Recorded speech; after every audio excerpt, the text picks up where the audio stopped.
Oh boy, ladies and gentlemen, welcome back. It's another Technical Alpha podcast. It is Thursday.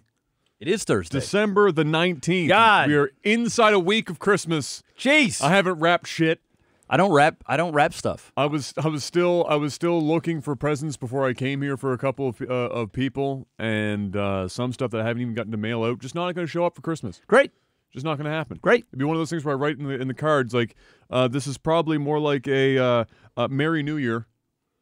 There's nothing wrong with a Merry New Year. That's when it gets there. Hey, the way I look at it is this. Everybody wants to start the new year off right. So why not with a present? Why not with a present? That's right. It's the new fad. Boom. Fashionably late gift giving. Boom. Start your year off right.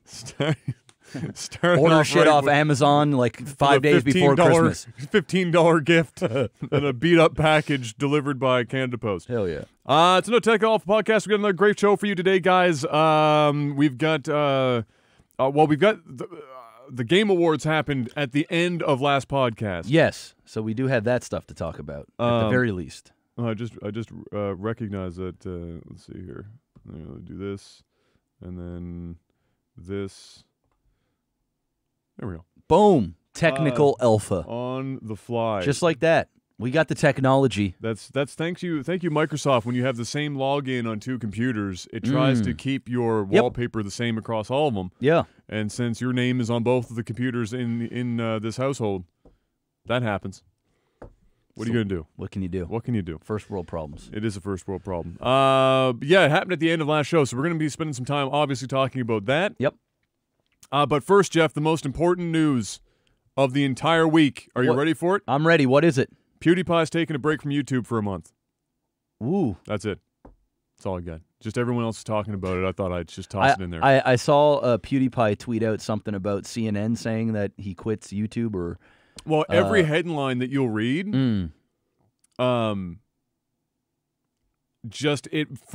every headline is phrased specifically to not make it sound like he's taking a break for a month, but that he's just leaving YouTube indefinitely. Yeah, every one of them. But that's not clickbait, but it's not reality. Yes. He's like, hey, guys, it's full blown clickbait. I'm gonna take a solid 4 weeks. Hey guys, and just chill the fuck.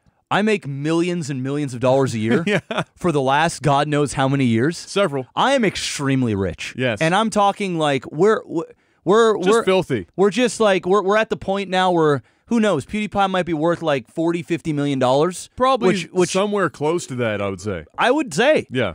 And if the dude wants to take a month off, that's great. Dude, if the dude wants to take a year off, dude wants to retire. He wants to fucking retire. Go ahead. He's good. You've made it. I don't think anyone was like complaining that he's that he's taking a break. It was just like everyone's talking about it because it's like why it's even news. I have no fucking idea. But it was like somebody at one news place was like, "Man, we can word this to make it look like he's quitting YouTube." Yes, that's huge. That's huge for the clickbait. Clicks. Yeah. And then literally everyone else did the same shit.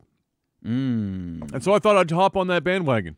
So PewDiePie's taking a break. I really don't have anything to say about it. This is actually far longer than I planned on talking about it. Okay. I actually plan on just saying it and then moving immediately on to the next thing. Let's do it. Game Awards.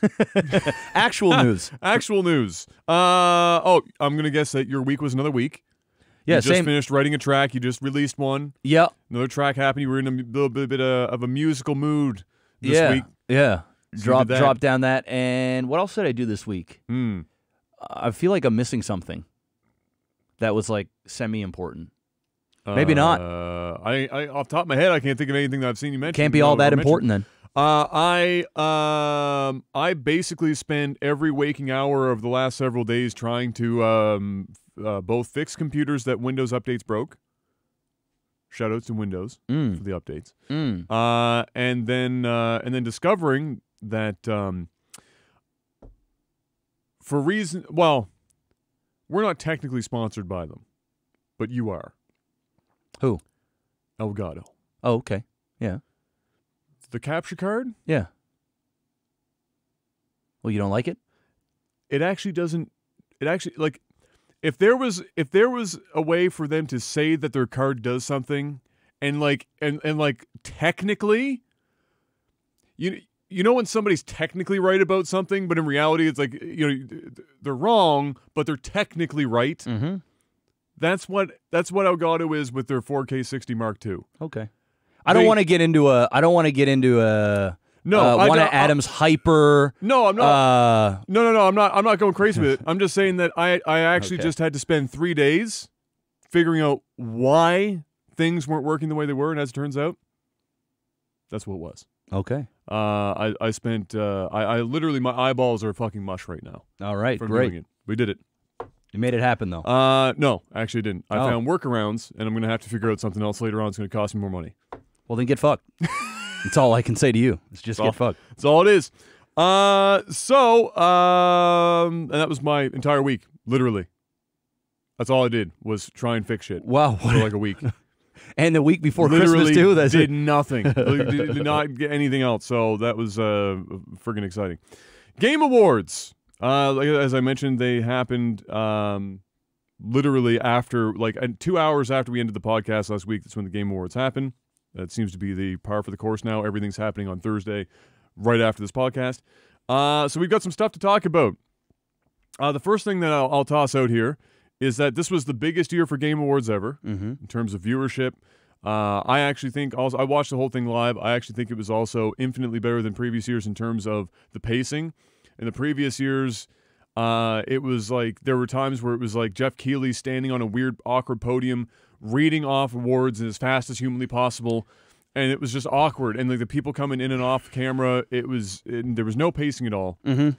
This year was actually better. Felt like an award show. All right. There were still a couple of odd spots that were, it didn't nail it, but damn it, they came awfully close.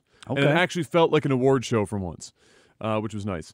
But the big news for them was that apparently 15 million more people, unique people, tuned in to watch that versus the Oscars. So it's 15 million more. 15? 1.5. Damn. So they did big numbers. Damn. Like really big numbers.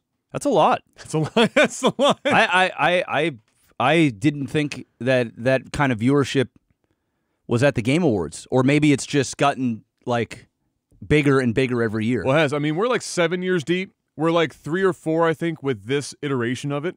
But it's existed before. But this is like the 3rd or 4th of the proper in this iteration of it, where Jeff Keighley's really trying to make it like a proper award show, which, as we've now discovered, he seems to have accomplished handily. That's a lot of views. Damn. So, let's talk a little bit about some of the winners here. I honestly was not expecting the number to be that big, like 15 million more than the Oscars. Yeah. I mean, I know that they were pushing it pretty hard to have streamers like re-stream it, and I'm sure they pooled up all of the numbers from everybody that was sure, watching. Even if it was only 15 million, that's still a shitload of eyeballs. It's a fuck ton. Yeah, it's a lot. Because they were on TV as well, you have to remember. So I didn't know that. Yeah, this is on TV. This is on live, on the internet, and like every fucking live streaming thing available. Yeah. Right, it's everywhere. Damn. And because they've involved, outlets from around the world to be panels, like, we talked about that last podcast where they've got news places from around the world.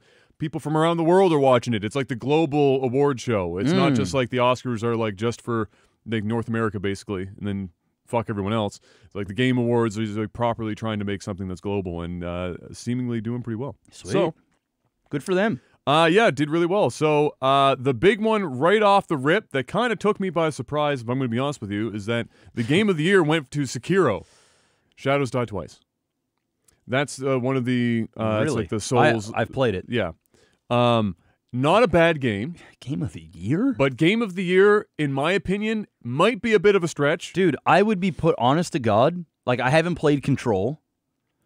But I would say Control or Death Stranding are probably the more likely out of this list. Well, I haven't played Control, but in terms of Sekiro being the winner, I would actually put it to the 3rd less likely.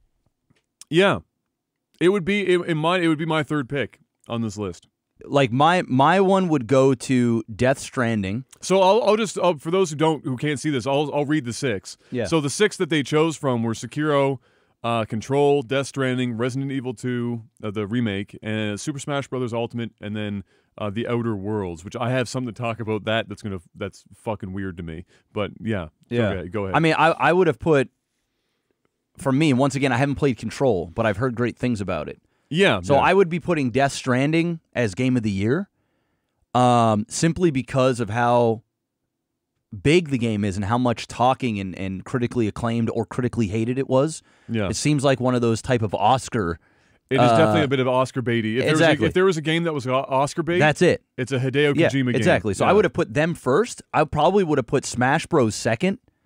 I probably would have put Resident Evil third.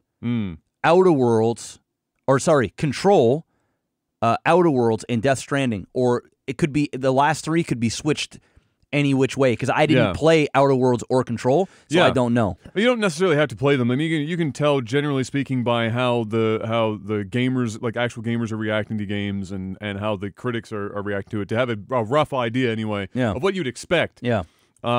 Just crazy that Sekiro won. Now, at least in its defense, it won a few of it. Like it was in a couple of categories, and it won a couple of categories as well. So, like, it wasn't that it just won Game of the Year and then it didn't win any other categories. It did win a couple of categories, like you can see here, action adventure. But I mean, I can see them winning action adventure game, but Game of the Year, it's like, give them action adventure, but you're gonna give them Game of the Year. Damn. So here's the weird thing for the Game of the Year nominees specifically to me. When I was looking at this, I saw the Outer Worlds. I was like, okay, well, Outer Worlds was relatively well received, but I heard people talking about it for like a week, and then it fucking evaporated, and I haven't heard anyone talking about it. But what I had heard people talk about is kind of like, in a weird way, they're not identical games, obviously, but they were games that people compared a lot. It was Disco Elysium, which is an indie game, and the Outer Worlds. Because they both kind of have the consequences branching story thing as their main focus. And the weird thing about the Outer Worlds even being listed for Game of the Year is that it's only in, if you don't count Game of the Year as a category, because that's just kind of like the big one, right? Yeah. It's in 2. It's listed twice. Damn. Okay? Yeah. It won Goose Egg of the 2 that it was in. Yeah. Disco Elysium, not including the Game of the Year category because it's not even there, 4 categories, it won all 4 of them, including, if I scroll down here, a long way, let's see, independent game, narrative, in which it went directly up against the Outer Worlds and beat it. So the Outer Worlds went 0 for 2, lost in narrative to Disco Elysium. Disco Elysium was nominated for 4, won all 4. I don't even know what that is. I'm 100% gonna play it. But it's and it's not in Outer Worlds, and then Outer Worlds is listed as the 6th game in the Game of the Year. So I don't know. I can't. What that made me immediately ask is in my head was, how do they choose not just Game of the Year, but how are they choosing the 6 in each category? Yeah, like how are those picked? I don't even know, but that doesn't make sense to me. It doesn't make sense to me either. Yeah, but it is what it is. Just functionally, very weird. All right, but regardless, all right, let's go through the main ones here. What's some other ones? Art direction was weird to me. Grease really should just have crushed this 100%. I played this. I'm thankful that it got art, not art direction, but it won another category, thankfully. But it should have won this 210%. Control might be a pretty game, but I don't know, but art direction's a fucking stretch to me. Audio design went to Call of Duty Modern Warfare, which should tell you everything you need to know about audio design in the year 2019. It was bad. Community support was another weird one to me. Destiny 2 took it over top of Final Fantasy 14 and Rainbow Six Siege. Nope and nope. Nope. Those 2 games did so much more than Destiny 2. Yeah. For community support. It's very strange that it won that. Content Creator of the Year went to Shroud. That was good to see because that was like the obvious. For me, it was either him or Dr. Lupo because of the amount of charity work Dr. Lupo does. Esports event went to League of Legends World Championships. That's not surprising. That event, whether you like or don't like League of Legends, the Worlds event is just better than every other World Championship for any other esport. Yep, it's true. Categorically. Yeah, every time. Yeah. Like the international, they got it down. Has more money for like a prize pool sometimes. Yeah. But the actual show, but imagine is if not. But imagine if League did what the international did. Oh, and they can, and if they wanted to, they just do it. Yeah, like they would absolutely massacre the amount of money that Dota can bring in. Up. Yeah. Not surprising that esports game of the year also went to League of Legends there. Yeah. Esports host went to Shocks All right. over Golden Boy. That's a tough one for me. I mean, I don't really know Shocks. Shocks is good. Yeah, I don't really know but him, so Golden Boy is like Golden Boy is mind the pun is my golden standard for commentators in esports. Hell yeah. Esports player went to Booga. Family game. Shout out to Luigi's Mansion 3. I kind of want to play that game. I've been hearing nothing but good things about it. Yeah. I actually low key want to buy that game for the Switch. Luigi's Mansion 3. Just chill and play it. Yeah, so that might be something on my list as well. Fighting game went to Super Smash Bros. But I mean, the list that it's in, it's a good list. Mortal Kombat 11 is actually doing very well. Yeah, there's that's the only other game in this list that's actually everything else is kind of whatever. Yeah. Fresh indie game went to Disco Elysium. Game direction went to Death Stranding. That was a really obvious choice. I think if Death Stranding was going to win anything, this was the category that I was like, yes, that's it. That's the one. Games for Impact went to Greece as well. Independent game, Disco Elysium again. I didn't even know there was a Call of Duty mobile, but it won Mobile Game of the Year. Great. Yay. Congrats. Multiplayer game went to Apex. Yeah, I mean, I think I can agree with that. Yeah. No, even if it has some problems. Yeah, they deserve it. They definitely deserve it. Narrative again, Disco Elysium. Best ongoing game went to Fortnite, which I think is his back-to-back year possibly. I mean, it's hard to argue. It's hard to argue Fortnite. I mean, there's still it's ongoing. So like they still have the momentum. They're still crushing it. Yeah. So, and let's be real, the whole Fortnite 2 thing they did was genius. The marketing was god tier. Yeah. And I'll even admit the Star Wars shit that they've been promoting with the like in-game stuff where you're watching. Mark Hamill had to unfortunately sit next to Ninja for a while. That was but it is what it is. But the in-game stuff was really, really cool to hear. Like they did like an in-game interview with JJ.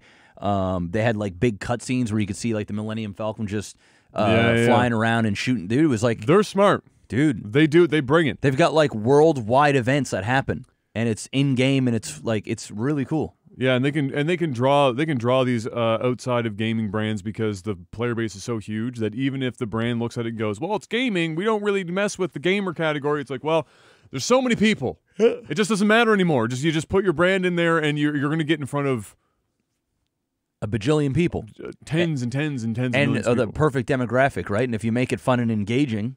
Yeah, where they feel like they're part of the action, they're going to be more likely to go and buy whatever it is you're selling them. Mads Mikkelsen won performance for Death Stranding, I believe. If I'm not mistaken. There, role-playing game with Disco Elysium. I really am. I haven't played it. I'm salty. Disco Elysium wasn't put in there in place of Outer Worlds. It doesn't make sense to me. Score and music went to Death Stranding. This was a weird thing. I don't know if it was score and music.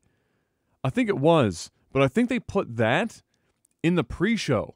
So it was like a 15-20 second segment for score and music. Get fucked score and music. Which is arguably, if you're going to have the Holy Trinity, that's part of the Holy Trinity in games. Why in the fuck it was sidelined to the pre-show is weird to me. Sports and racing game, Crash Team Racing. Woo. Nitro fueled. I haven't played a single game on that goddamn list. Yeah, Dirt Rally 2 is a pretty good game, but I mean the rest of it's FIFA for God's sake. Yeah. 2 of the games in this list are soccer, or football to Europeans. Yeah. Go Crash Team Racing. That game actually did apparently turn out pretty good, so I'm not surprised that it is. It's up there. Strategy game, Fire Emblem, and VR game, Beat Saber. Big shock, because there's really on this list, other than No Man's Sky, there's nothing in this list that I give a fuck about. Beat Saber is pretty dope, though. Everybody fucks with Beat Saber. Yeah, because it's one of the few good VR games that exists. Straight up. Until Half-Life Alyx, coming soon for $7,000 near you. Buckle up. Hell yeah. Now, there were some announcements that happened. What were they? This. Well, the Xbox was shown off. Like the physical... The actual... You didn't see any of this in your timeline? No. So they actually showed off the next Xbox. They revealed it. How did it look? It looks like a PC. Literally. And I'm not angry about it. A lot of people are upset about the design. Personally, when it comes to a console, especially in the last couple of generations, the thing that has bothered me about the console I'm is never. I'm gonna look it up while you're talking. Is never the design. I'll show you real quick here.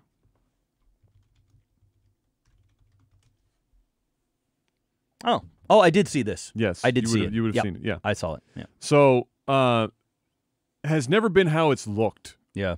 It would have to be pretty fucking ugly before I go, I don't know if I can buy this because I just can't look at it anymore. Well, it's an actual box now. Yeah. So they have that going for them. You know what this makes me think, or why I'm happy with this, is that this makes me think that they built this so that the thing is quiet and it runs cool. And it's not about looking like fancy and shit.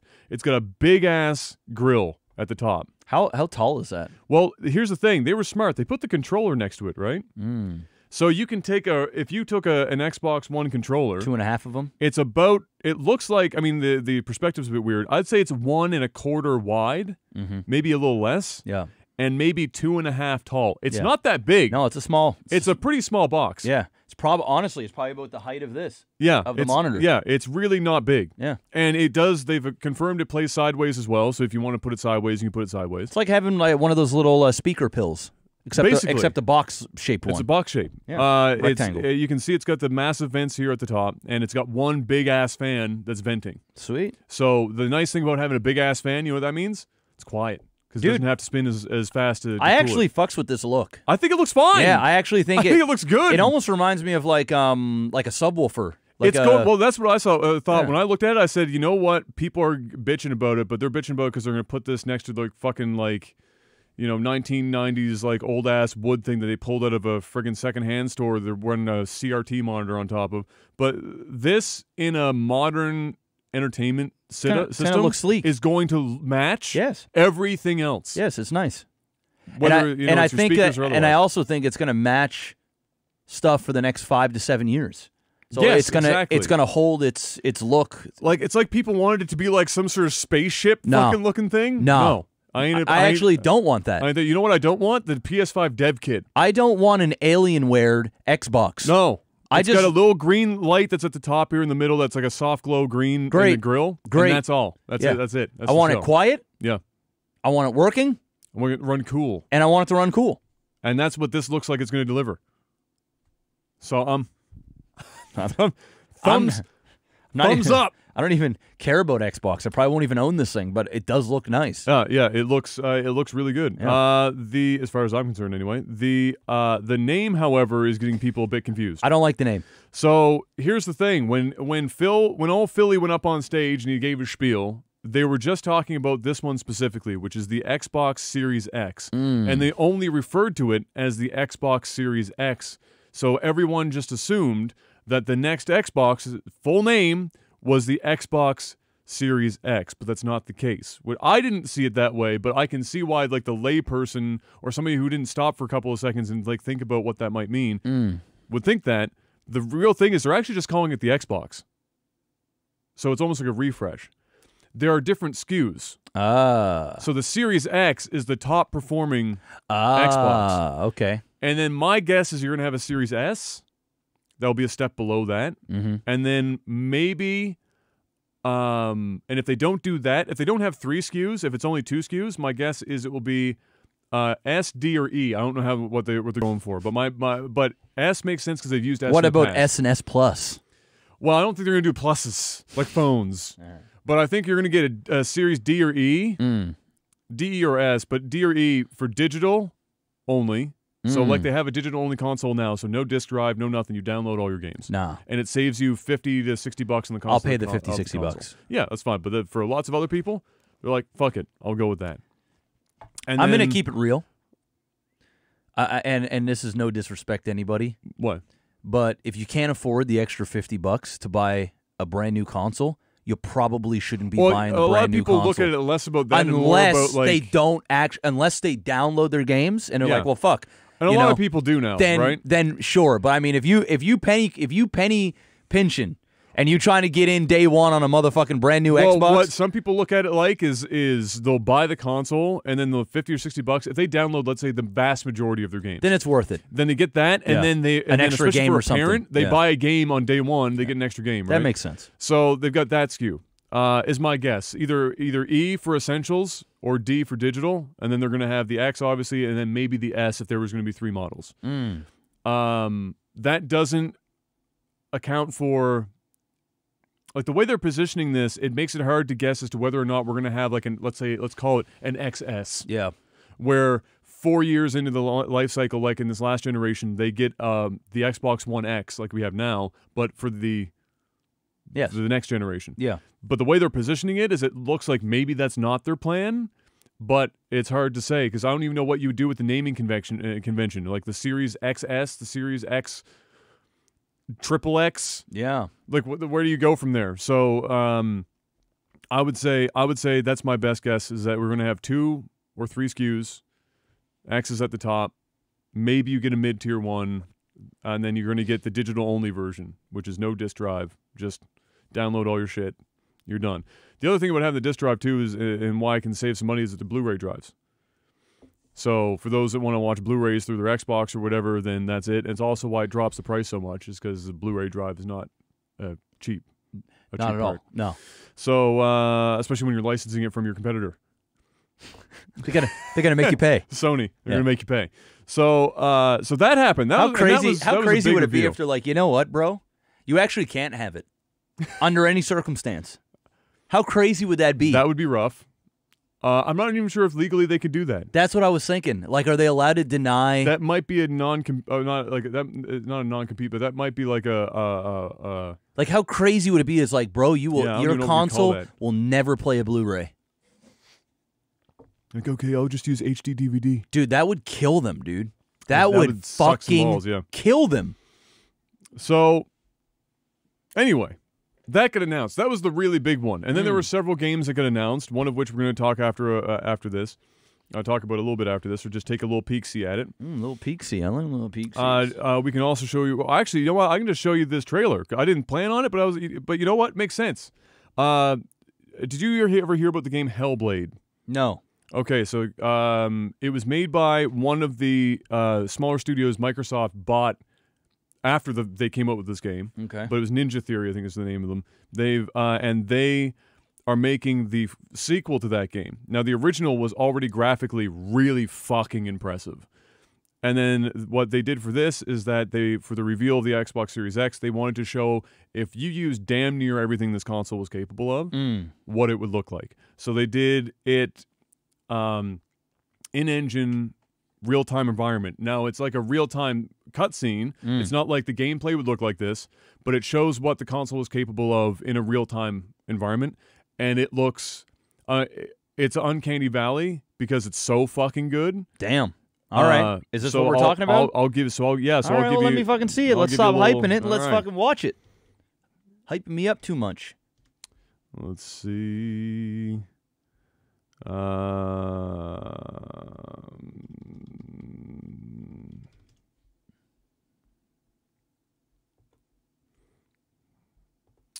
So we'll take a look at this. Get the old headphones on here. All right, I've already got them ready to go. All right. Get those bad boys on, and let's give her a little live reaction, shall we? It's 2 minutes. Damn, that's a lot. They're showing it off. I don't know how loud this is going to be. Let's see. I like it loud. I like the logo of the Xbox. When they changed it to this and it was like the flat, it just looks good. Yeah, Ninja Theory, yeah. All right. So is this like what you're talking about? Yes. This whole thing. In real time? Yes, to my knowledge. All in-engine real time. Now, like anything that's in-engine, it doesn't mean that this is what the game will play like, but it's what the console can crank out. Yeah, it's like what it's capable of doing. Yeah, yeah. Yikes.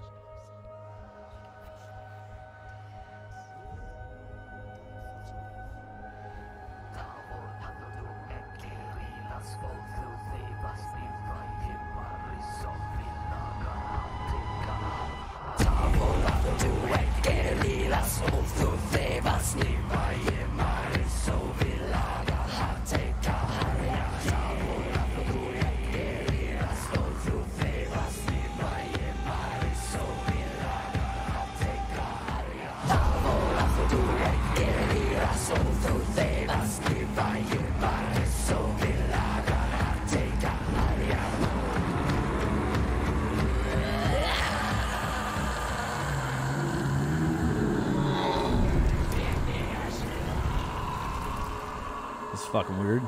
It's weird, but it looks crazy. Yeah, that's impressive. That's very impressive. Even for CG, this would be impressive. You know what I mean? Oh, yeah. But the fact that that's, like, possible. Yeah. Like, imagine being the character right now in front of this person. And they're doing that shit. And because it's in engine, it wouldn't have to cut to, like, a cutscene necessarily. Yeah. Anyway. Wild. So that's pretty good looking. Yeah. So there it is. Xbox and then Series X is underneath. So people didn't really pick up on the fact that the Series X part meant that it was multi-SKU, but... Excuse me. Damn. Yeah. So that was the thing that they showed off alongside of talking about the release of the console. Okay. That was impressive. Yeah, pretty crazy looking. And the game, I mean, the game itself is like, so, I never played the original, but it's the look of it is like some, it's like a mix between like some Celtic satanic looks like some weird shit. Viking shit. Yeah, it looks like some weird shit. Yeah. But with some really cool graphics and some cool fight stuff, I'd fucks with it. Yeah, exactly. I'd fucks with it. So there you go. So there you go. So that was the Xbox reveal. All right. And again, the thing about that Xbox that we already know as well is that backwards compatible with the current gen Xbox stuff as well. Plus anything that they've been doing backwards compatibility with for this generation of Xboxes in terms of like, you know, the original Xbox stuff. Same will work with this one.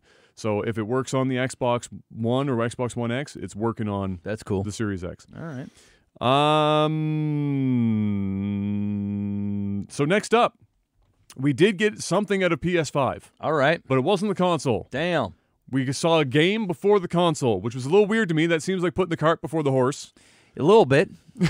So just a little bit. So we're showing off a game that's specifically, you know, a PS5 demo, but we haven't shown a console off yet. So a little odd, but we saw it. It's called Godfall. I'm going to be honest with you. As nice as it looks, even the name is generic, and it looks generic. It could be a really dope game because it looks... We haven't seen very much gameplay. There's like a friggin' GIF that shows you like 3 seconds of gameplay. I'll show you here real quick. Literally, this is like all we're running on. No. You know what? Yeah, this is one of these sites that just likes to bombard you with a whole bunch of pop-up ads. Hey, we're making like $3 a month on advertisements on this website, and we'd like it if you could help us make that 3 cents. Yeah, I see this now. So this is like it looks like to me you've got like a Darksiders meets Dark Souls meets like Paragon. Like a Paragon. Actually looks just like Paragon. Like meets like a Warframe, like from a visual perspective. Yeah. I'm gonna keep it real, bro. It looks super generic. It does look. It's bland. high fantasy, super generic. Yeah. So they showed this trailer off, but we'll look at the trailer and we'll see. All right. The trailer doesn't show any gameplay, mind you. Oh god. I fucking hate like CGI cutscenes to stories you don't care about. Here's the thing. If you're gonna show me a CGI trailer before you've even shown me gameplay, you better make that CGI trailer the most fucking incredible experience. Yes. That makes me want to see the gameplay. Yes. If you don't do that, I'm already checking out. It's very rare you ever get that in a video super game. Rare. Like, they need to call up Christopher Nolan and say, bro, how much do we pay you to do trailers? Because, you know, I'm not a huge fan of CG trailers for games. I don't know. All right, let's see here. What do we got? All right, let's see it. Godfall. So this is all in engine as well. All right.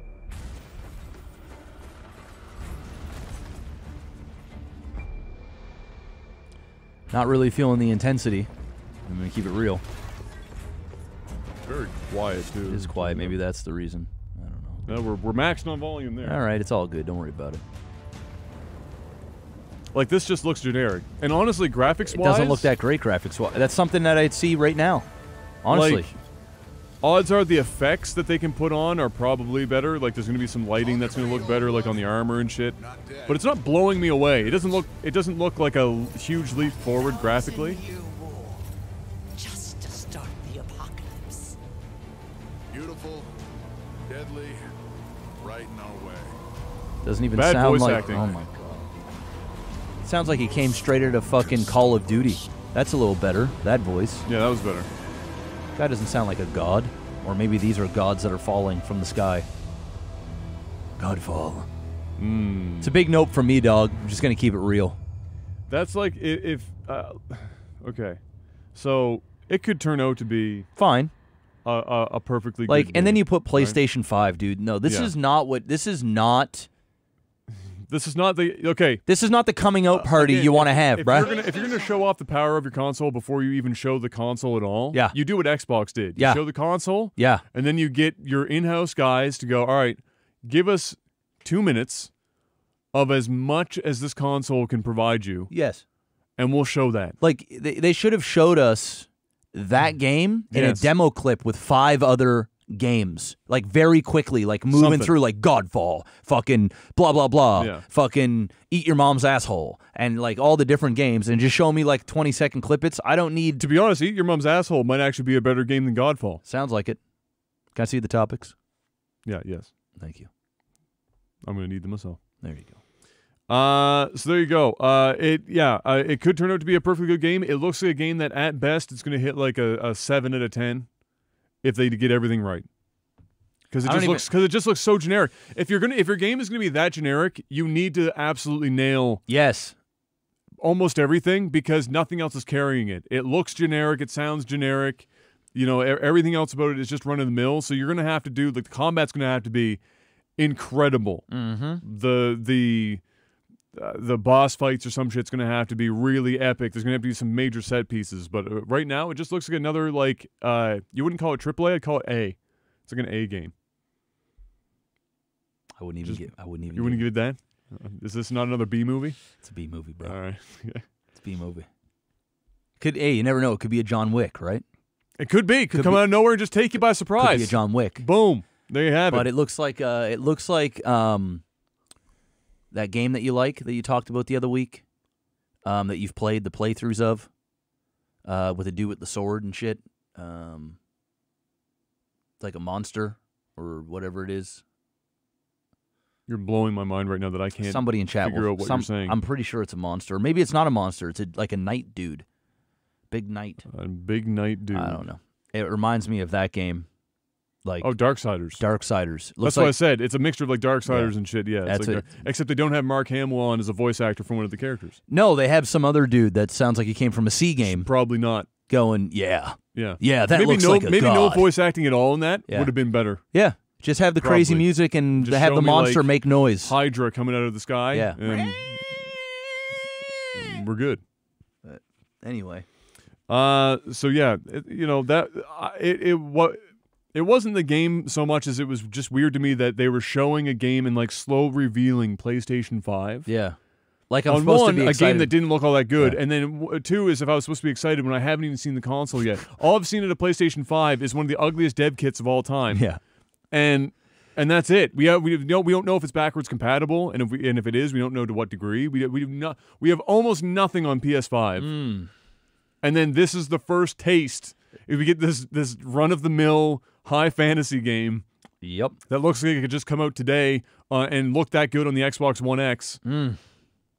That shit looked fire. that Xbox game looked fire, I'm not going to lie. And that's a cutscene. Yeah. I mean, the original game also looks pretty good. I'm going to be honest, the original probably looks better than the PS5 game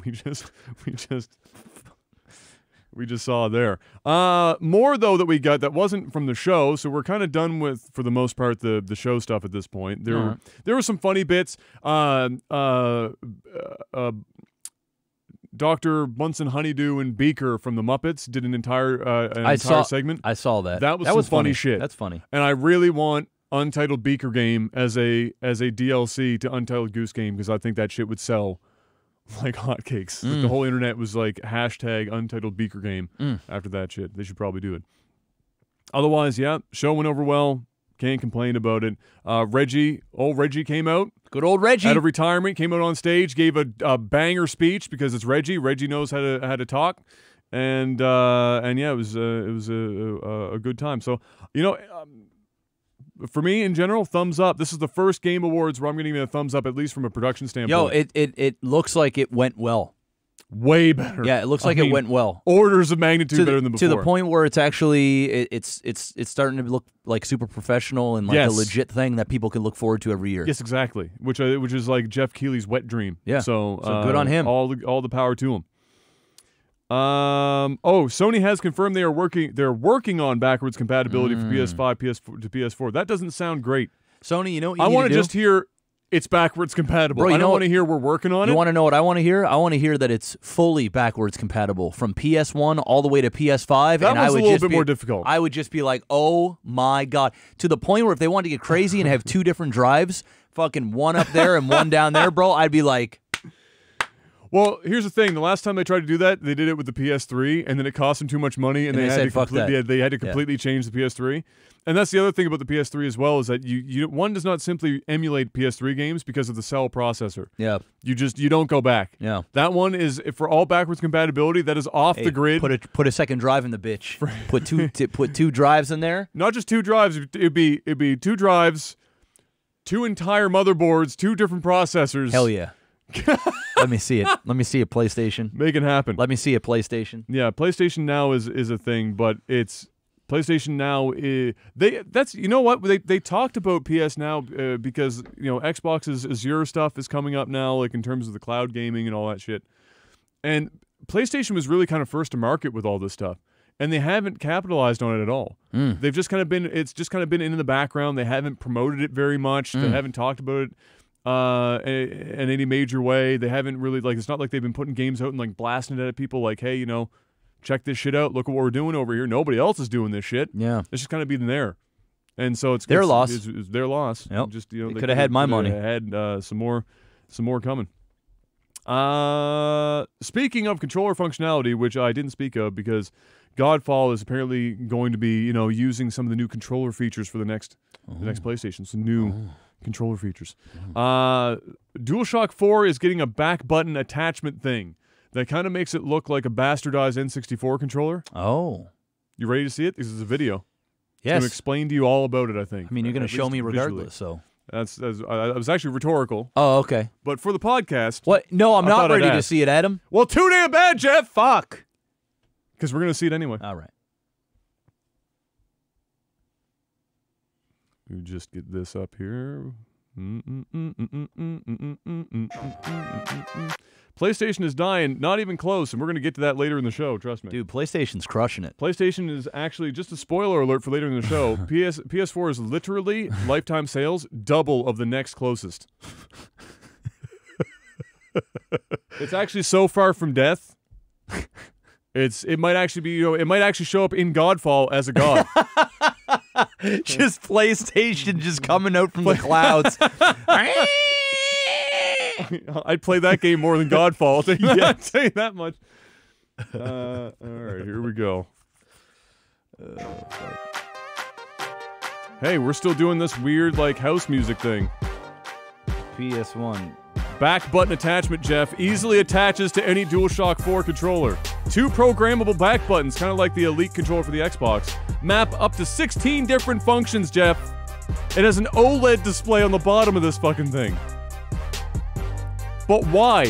Are you gonna look at the back of your controller? Yeah, it's probably to check what profile you're in. Yeah. A stereo headset jack. Fuck you, Apple.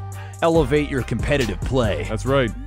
Available late January, $29.99 USD MSRP. $30. Well, holy shit. Making the controller cost about $100. Yep. And change. Nope. It's gonna be a no for me. That's gonna be a big no for me, dog. I like where it's going because there are it's like the Xbox Elite controller has optional back paddles as well. I think it has 4, not just 2 but 4. And because I have one at home, I haven't used it in a hot minute, but I have one at home, and You know, it definitely does because your hands rest. Like these, Yes. your middle and ring finger rest there naturally anyway. Yes. So having 4 more buttons back there makes perfectly good fucking sense. It does. And you can add, you know, controllers, especially for games that have a lot of abilities and shit. Like, let's say Diablo before they hamstrung. But why not it. make the controller like that in the first place instead of having an attachment? Well, I think we're working Towards that? Towards that. It's just right now not enough games support it for them to For it want to make make sense? because the controller would cost so much more. Yeah. Like I said, we're going from a $69 controller to a That is true. to $100, right? Or Yeah. if you're getting the Elite controller, you're spending like $180. So You're buying a small console. Now, mind you, the nice thing is that the Elite controllers and all that stuff work with the next generation of Xbox right away, which is Okay. nice. All right. Because the Xbox Elite controller, coincidentally, is also better than the version 2 that they released here just recently. Damn. That controller is actually, it might actually be worth the money, but the problem is now that it's better, the price has gone up. So get fucked if you don't own one already. So there you go. Back button thing. The OLED screen is weird to me. I know it's supposed to show you their profiles and stuff. Why not just have a dip switch? Because it's not futuristic, Adam. Oh, Doesn't an have OLED, LED. really? I'm gonna like turn my controller over to look at the OLED screen. Yeah, you're underneath? gonna go. Hey, where am I at right now? And then when the OLED screen breaks, Yeah. Or when it goes, hey, we need to be charged or some fucking shit. I don't know. I'm guessing it's powered off of the Oh, power from the port controller. at the bottom of itself. I wonder. Well, it's That's OLED, gonna so za- it won't drain the battery that bad. Yeah. Like OLED doesn't take anything to really power, but still, I just make it's because it it's because they can, Adam. Because they can. yeah. You know what I'm saying? It's like, why would you put cheap cup holders in a fucking luxury car? You know what I'm saying? You know, because you put in the expensive ones because you can. Exactly. And you know what? People want to pay for quality.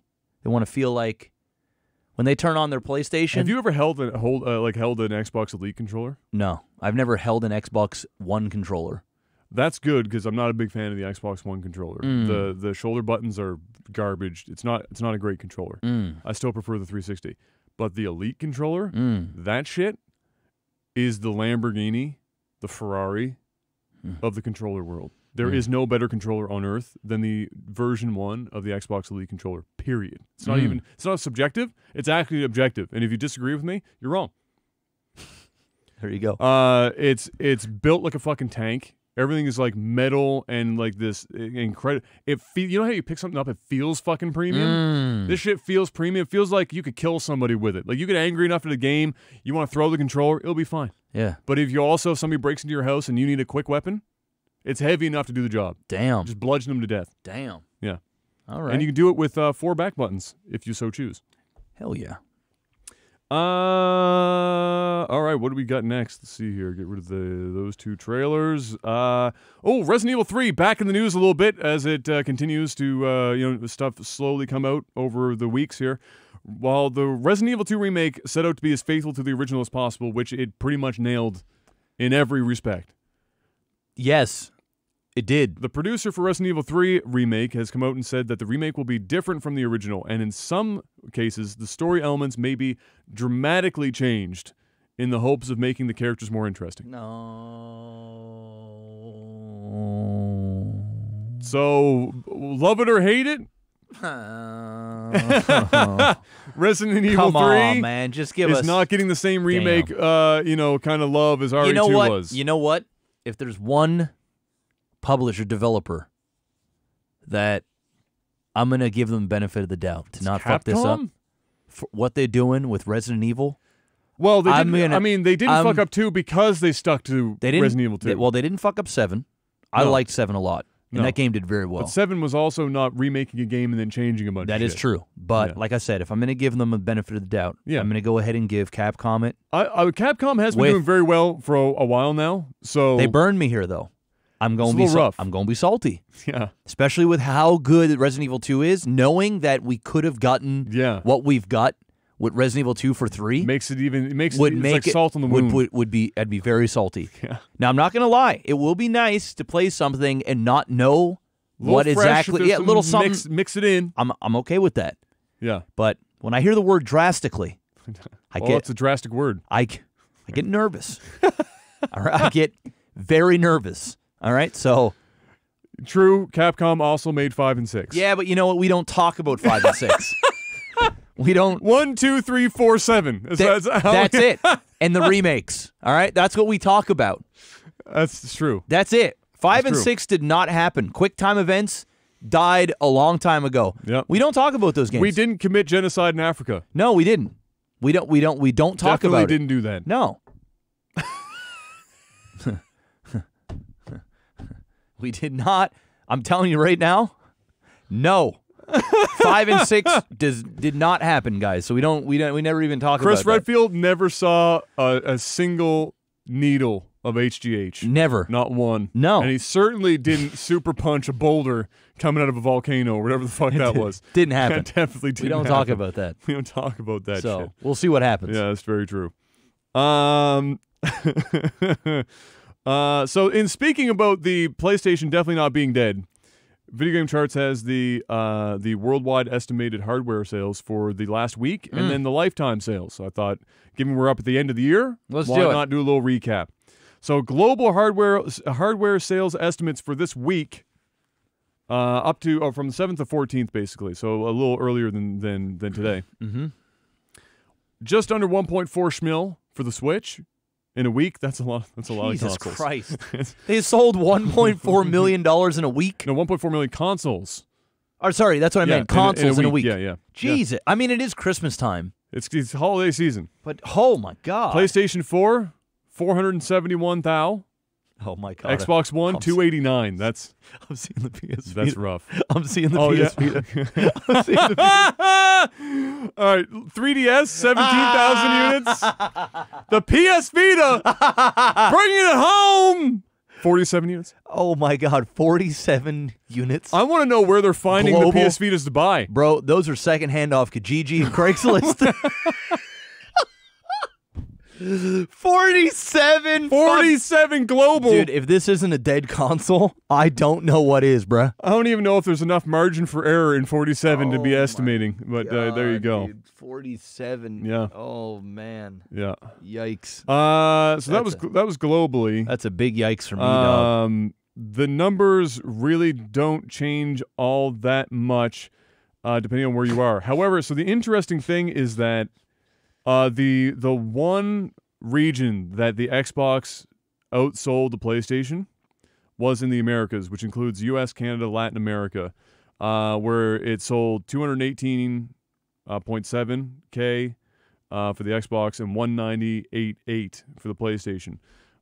So what does that mean? I think all it means right now is that the sentiment, generally speaking, at least in North America, has shifted towards Xbox. I think the One X is doing them a lot of justice. I think that their service, what's it called? The Ultimate Pass or whatever the fuck. The Game Pass or whatever. The Game it is. Pass Ultimate. Yeah, that shit's... I think that's going to be moving. And I think that coupled with the next Xbox coming is going to be fucking That's big. big numbers. Yeah. So yeah, I think that's what you're seeing there, and I think that's because Game Pass has probably pushed the most in that. I don't even know if Game Pass is available in Asia and shit yet. I have no idea the reach of it. Anyway, but in Europe, PlayStation crushed the Xbox. It wasn't even close. 208,000 to 61,000. It's like not even fucking remotely close. And Japan continues to be the one place Microsoft cannot get a foothold because Japan is very loyal to their Sony. their own products. And so the Xbox sold 4,000 units to the 47,000 of the PlayStation 4, which, to be honest, isn't all that much, given the Switch sold 382,000. Dude, the Switch is fucking in Japan alone. on fire. Well, you know what? You want to know what's different about the Switch than any other console? Is I feel like the Switch, and it is because also it's handheld, but let's be real, it is a console as well. Yes. And I think what really differentiates the Nintendo Switch from any other handheld console is that it has that ability to be a console, and it's one of those things that I feel like on a whim, I am far more likely to head down to Walmart and just buy a Switch and grab a Switch. Yeah. It feels like a transaction that isn't heavy. It feels like when you go to buy an Xbox or a PlayStation, it's an event. It's like it feels like a commitment. Exactly. It's seriously like you're buying into. It's almost like building a computer. Yeah. But going to get a Switch almost feels like going to buy a I don't know, like a like a cell phone, like a new iPhone.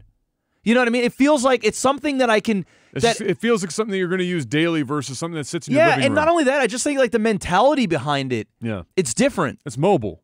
Yeah, and it just you can take it with you. You can have it at home. It just like I don't know what it is, but I feel like I feel like at any time if I didn't own a Switch and I heard some cool news, like Luigi's Mansion 3 is amazing. Yeah. I'd just go to Walmart and pick up a Switch. Yes. But if I hear something's amazing on the Xbox One, I'm not inclined to go down and just go pick up an Xbox. No. Does that make sense? Yeah, like, I it's like get you. this like a weird. It feels like it's a different console type entirely, right? You're talking about something that's like I wouldn't have said that about the Wii, for example. No. I think it's the fact that it's dual purpose, that it's mobile, that you can take it with you. Yeah. Kind of shit that you can play it on the couch. If somebody else is using the TV. Yeah, Tyler hit it. Thing. It feels like a better investment. It feels like a more of an impulsive buy that I wouldn't regret after I bought it. Yes, yeah. Because it's like I think subconsciously you do know it's multi-purpose. Yeah. If I'm not going to use it, my wife might use it. Yeah. My kids might use it. But hey, you know what? I'm going to go on that trip to Florida next week. I'm going to take that with me on the plane. Yeah. It's like it just seems like I'm going to use it more, even if I don't plan on using it. You know what I mean? Like it's that. I think that's like a big reason why the Switch. Not only that, they make great games, and Nintendo of course. is in their own lane. They don't have any real competition.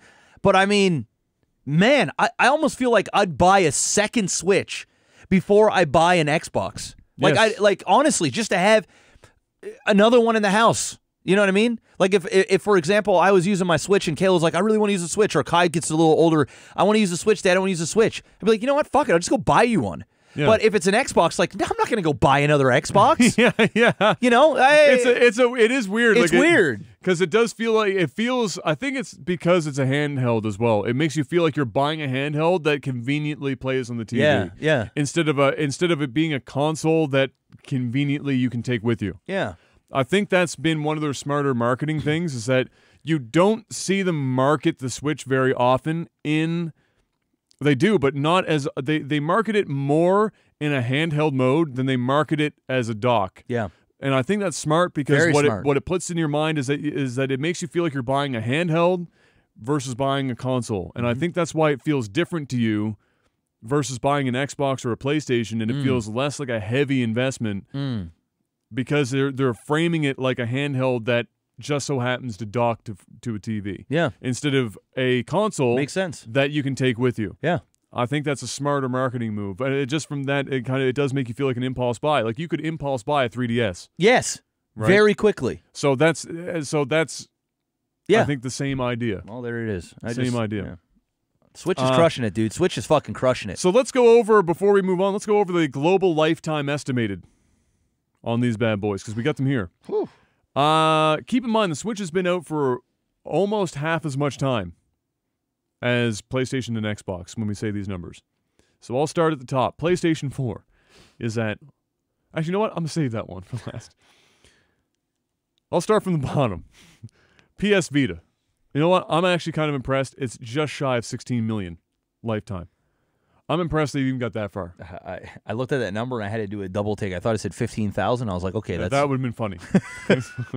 15 million. It's like, okay. Biggest wasted investment in history. 3DS, 74.9 mil. Damn. A lot of handheld sold. The Xbox One, 45.5 mil. Which, if it was last generation, was somewhere in the neighborhood where it started to level out in the last couple of generations, but the gaming market has grown dramatically. Yeah, in the last generation or two, and so 45 million isn't all that impressive anymore. The Switch, in less time, has surpassed the Xbox One.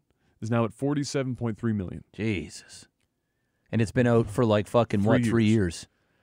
But the big dick swing here in this room, and I mean elephant dick. PlayStation 4. Comes in lifetime sales 104.8 million units. That's a lot of units. That is outselling. That's a lot of units, bro. That's a chunk. Switch and Xbox One combined. Bro. And we'll even toss in the PS Vita. Yeah, just chuck that in there. Because you can. Bro, That is, if you did the math, that's a chunk of the world's population. Yes. Straight up. If it was just There's a in the percentage. States, it'd be 1 in 3 people. Roughly. Jesus. It's a lot of PlayStations, They're bro. moving a lot of PlayStations. That's a lot of PlayStations, bro. 104.8 million. How sad are you right now if you're Xbox and you are the second worst selling console? It's really only competing with the PlayStation, right? The Switch is its own thing, right? Like Yeah. nobody's Yeah. like, even if you're a multi-console household, it's usually you have an Xbox and a Switch, or a PlayStation and a Switch, like a Nintendo console. Because Nintendo is so focused on their first-party titles that it's like its own thing. But even by that metric, That's I mean, crazy. they're literally getting more than doubled by PlayStation. Dude, that's crazy, dude. PlayStation fucking crushed it. crushed it this gen. Well, let's be real. Xbox started off bad. Very horrible. Horrible. It wasn't good. Diablo 3 bad, bro. Don Matrick came in and was brought in as the head of Xbox division. How many millions of consoles And did that cost them, dude? Like, honestly, from the like how bad? Like, if they crushed the opening, I wouldn't be surprised By to the see looks that of it, number. somewhere around 30 million consoles. I was about to say they'd probably be around 70 to 80 million consoles sold. If they started with the concept of the Xbox One when Phil Spencer took over from Don Matrick, then yeah, I'd say this would be more like PlayStation would have sold about 90 million. Yeah, it'd be and much Xbox closer. would be 60 to 70 It'd million. be much closer. Way closer. Yeah. PlayStation would still be ahead, and by no small margin, but it'd be a lot closer race. Well, this 'Cause this is embarrassing. The first 2 to 3 years of Xbox's life were completely crushed by the launch of the console and what Don Matrick tried to do with the Xbox division. Yep. As soon as they got rid of his ass, It turned around. you have to give the team credit for even making it happen in the same console generation to get it to where it is now. True. Because shit was like, and if you look at Xbox now versus when it launched, it is so, how it's marketed, everything totally fucking different. Now they have the best value service with all the Game Pass Ultimate, Yep. bar none. They have the strongest console in the market with the Xbox One X. They have the best case scenario for backwards compatibility right now for their original console as it stands. And they're positioned right now having shown off their next console before the competitor. Yep. While also the first game that people are seeing, which are both in engine, Godfall infinitely looks better. better looking. Looks better. Even if it's no matter what tricks they're using to make it happen, it's not how they did it. It's the fact that they chose those games to be the first thing that people see. That's what's important. Yep. It doesn't matter if they use tricks and shit to make Hellblade look better. Yep. It's if PlayStation 5 is going to show off their first game and the console isn't even released, Yep. fucking make it look good, Crush it. right? Crush it. That's a big shift. Dude, Xbox a right big now shift. is leading the charge. I mean, there's more hype with PlayStation, but Xbox is not fucking around, bro. Sony's going to have to do some in 2020. Sony's going to, because it comes out at the end of the fucking year, Yeah. they're going to have to put on the absolute Catalina wine mixer of marketing pushes. Yes.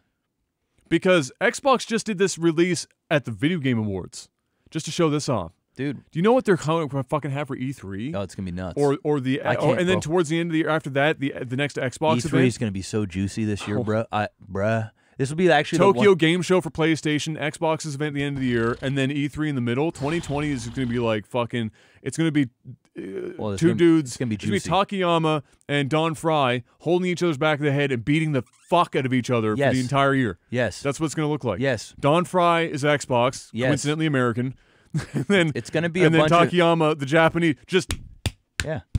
for like 25 and minutes you know straight. what's on the line? Billions of dollars. You know who won that at the end? Don Fry. Damn right. Because his face is literally cast iron.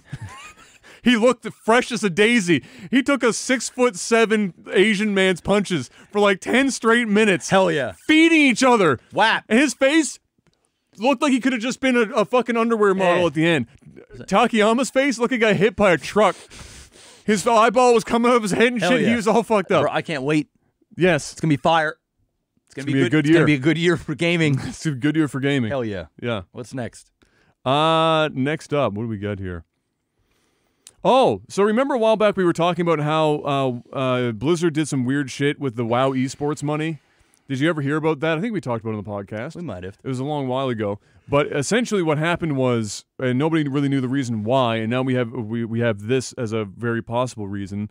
It really comes down to the sources at this point, how credible they are. But they basically, how they marketed how much money was going to go into the event versus how much actually went in were two totally different things, and it really fucking pissed a lot of people off because it was way different. And then they kind of relegated the WoW event into like some back corner shit somewhere. As it turns out, it appears that the actual reason for it is because they were concerned that it was going to make WoW look bigger than their other games. See Overwatch. Yeah. And that's not wrong. WoW is bigger than Overwatch. Yes. And the WoW esports, if you let it happen, as if they did, would have also been bigger than Overwatch. It's not a hard feat. Overwatch, failing. If they didn't buy all their viewers, it's failing. They have nothing. It's failing. Dude, there's rumors that they bought, literally botted viewers. Yes. Like legit. Yes. Oh no, I promise you they are, because if you look at the numbers for Overwatch League versus any other day. Especially it just doesn't make sense. It just makes it. It just doesn't make sense, bro. It doesn't matter if they at first they were like, "Oh, it's China." No, it's not. It just doesn't make sense. Your game's not that popular, at least not publicly. Like for watching, there might be millions and millions of people that play it. But if you went to your shareholders and you said Overwatch is the next big thing, you do all this, you put all this money into it, and then you come back, and you go, "All right, guess what, guys? Our 15-year-old game is better." Yeah, no, they're not going to like that. They're not going to like Better that. Work so much. on Overwatch 2. Well, maybe they don't after what we saw from Overwatch 2. Maybe they don't. Maybe they just let Overwatch... Just let it die. Just fucking let it make your money like you do Hearthstone, and just let it be its own thing. And then the last thing we got here is that Warcraft, and related, Warcraft 3 Reforged, delayed again. I've been until waiting. January 28th. I've been waiting. I said to the stream the other day, I'm like, is this game coming out? Like, The answer is, barring another delay, January 28th. You know what? If it even makes that, I'll be impressed at this point. I don't think it's going to make it. Well, how many windows have we been given now of time? Is this the third? Third, yeah. I think it's the third. And it got to the point where it was like, first we got a date, and then it was like 2019. And now it's January 28th, 2020. Yep. And then it'll be March 16th, 2020. Yeah. And then it'll come out without ladder. And then it will be a PlayStation 5 trailer. Yikes. Yep. Oh, there we go. That's games. You want to sell out a bit? Movies? Oh, wait, yeah. NordVPN. NordVPN! They sponsor this. They do. Go and support them. Promo code OTT, 81% off for the limited time during this holiday season. And if you sign up, you get the Nord Password Manager for free, chucked in at a $200 value. That's right. 4 months extra on top if you get a 3-year plan. That's right. Which equates to a little over $3 a month, which is cheap, super cheap. You can plug in up to 6 simultaneous devices, a 30-day money-back guarantee in case you don't like the service. Stay anonymous, stay connected. That's right. Watch things that you just normally couldn't watch in your region. Or, if you've got a crazy husband or wife or girlfriend or boyfriend that like to monitor what you're doing on the interwebs, like if you're going to your favorite porn site. Well, maybe you should have a different partner. But in the meantime... Hey, you can go ahead and... In the interim. You can just go ahead and log in from another region, be like, hey, somebody took over my PC. That wasn't me. That came from Australia. That's right. Might. It's fucking the Aussies are at it again. They're at it again. It wasn't me, dear. Wasn't me. That'll get you right. That right there alone. Did you know that they call sandals thongs? I was just trying to search for Australian sandals. There you go. There it is. Promo code OTT. 81% off. That's a lot of percent off. NordVPN. Hell yeah, it is. And thanks to you guys that have been supporting, they've signed on again. They did. They re-upped. They re-upped. So if you guys want to see them keep re-upping, go pick them up. That's right. Because you're going to need a VPN at some point anyway. So you may as well get it when it's 81% off. Get it while it's hot. Boom. Think about it. You do it once, you're good for 3 years and 4 months. It's a lot. It's a lot of time. For 81% off. Boom. One more time. 81. NordVPN. OTT. OTT. Link is in the description. Let's go. All right, now you can go. Movies and TV. The visual effects studio that saved Sonic from looking like absolute and pure dog shit, Yes. or just inside Satan's asshole, unfortunately gets shut down. What? Why? So this bad boy opened up in Vancouver in 2007. All right. Worked on The Watchmen was their first project. Zack Snyder, Okay. his Watcher. Or Watchmen, I should say. Yeah. Watchmen. And eventually grew to more than 800 artists that went on to win Academy Awards for Life of Pi. They cited, the parent company cited external market pressures as the reason. Okay. Some employees will lose their job outright, while others will have the opportunity to move into other locations under the company's wings, but the Vancouver location is being shuttered. Damn. Yeah, and really its market forces is as detailed as they're getting, which sounds a lot like to me like Vancouver's too expensive, and we just made everyone do crunch time for God knows how many months to save this movie, and we're not going to make our money back, so bye-bye. But that's shit, especially when you do this just before Christmas. You lay off. I mean, it's very rough considering. They literally it was like they came in, they said, all right, guys, we got a project. We have to fucking turn this bad boy out. And they did. And it was what? Rumored to be only $5 million that they paid? fucking made it look like night and day. They saved it. You know what? You know why they're going out of business? They didn't charge enough. Yeah, probably. They literally saved this movie from death. Probably. And these motherfuckers are going to make way more money than the $5 million investment they made. Way more. They should have been charged they should have charged double, triple that. They did the job. And now they're out of business. And you know when they do this, I mean, it's shit. They're doing it right before Christmas. Go fuck yourself. So yeah, that was unfortunate. But hopefully they all find good jobs because they did a spectacular job with the redo on Sonic. So that happened. Next up, not one but two Top Gun trailers. Jeff, have you seen either of these bad boys? I saw the very first one like a while back, but anything that was new, I didn't see. So we'll check out. I have both of them here, but we'll check out the second one then. We'll watch the second Top Gun trailer. Coming in from Entertainment Tonight, so we can look at their fucking logo in the bottom left. Takes up a third of the screen. All right. Top Gun Maverick. You know what the most important thing about this movie is? Is that what's his name?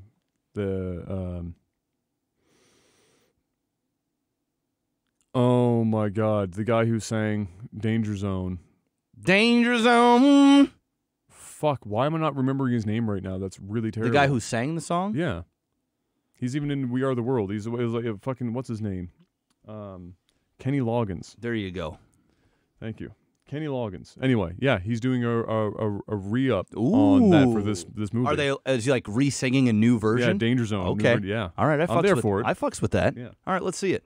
Because I actually liked the first trailer that I saw. I never saw the first one, so this will be the first trailer for that. All right. I'll see.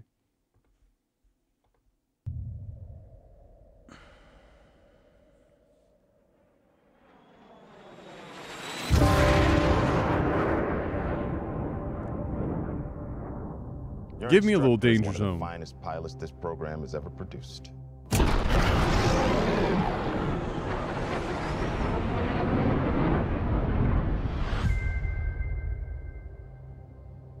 His exploits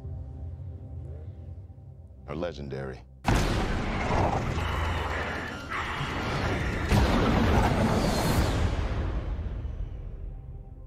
What he has to teach you may very well mean the difference between life and death.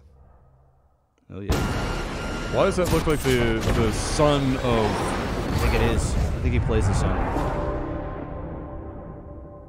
Your reputation precedes you. I have to admit, I wasn't expecting an invitation back. They're called orders, Maverick. Tom Cruise As Tom Cruise. Hell yeah.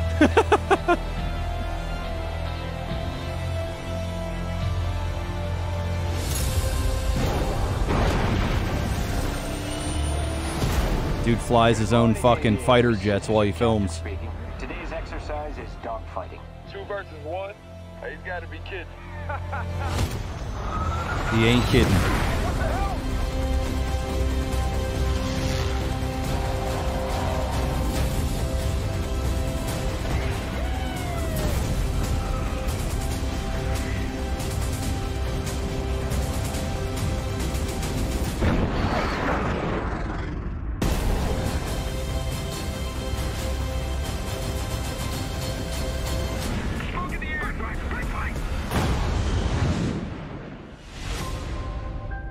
I really didn't care about Meghan Markle and. If only I Prince could Harry. find out about Prince Harry and Meghan Markle. Right in the middle of my trailer. Yeah. Thanks, E.T. Appreciate it. Yeah, much love. Thank you so much, E.T. Great. Amazing. I mean, it looks like Top Gun. It does. It looks like Top Gun. Looks like Top Gun. Apparently, I think the synopsis is, Oh, is this more? Oh no. Okay, you're setting up the next one. I think the synopsis, I could be wrong about this from what I heard, is that the government is going into using drones, and the guys that fly these jets, they're basically being washed out. Yeah. And they got to prove that there are some things that machines can't do over what, humans can do. Does that make sense? Yes. I get you. I think that was the synopsis that I heard. Now it could be completely wrong, but yeah. That's what I'm hearing. I mean, You want the job done right? Send Maverick. That's right. Don't send a drone.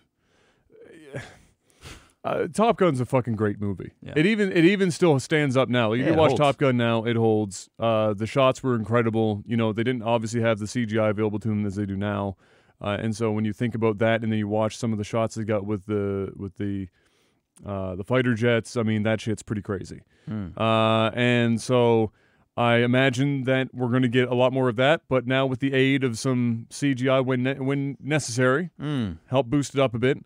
And then other than that, it's just Top Gun. Hell yeah. And I'm not against it. I just want to hear some Danger Zone. Hell yeah. I will actually pay the ticket specifically to go listen to Danger Zone. I want Kenny Loggins more than I want Tom Cruise. Danger Zone. Fucks with it. I'll go see it. Wonder Woman 84. I did see this. 1984. I haven't seen this yet. This is actually last week we were supposed to watch this. I forgot to put it in the show. Oh, okay. And then somebody was like, "You didn't talk about Wonder Woman." So I was like, "Fuck it. Let's talk about We'll it. talk about it now." So let's get Wonder Woman up and going. First Wonder Woman. I liked it. Good movie. I liked it a lot. DC's been crushing it. Yeah. My life hasn't been what you probably think it has. We all have our struggles. Have you ever been in love? A long, long time ago. Gal Gadot is an attractive woman. You? Yes. So many times. Yeah. All the time.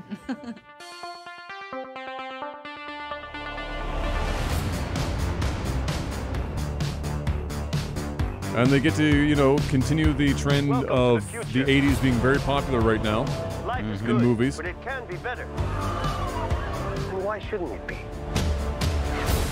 All you need is to want it.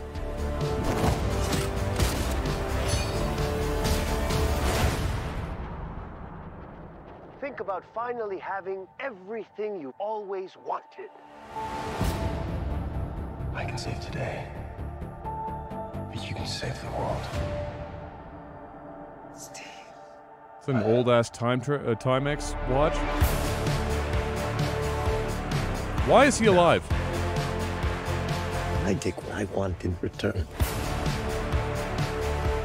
Everyone will see.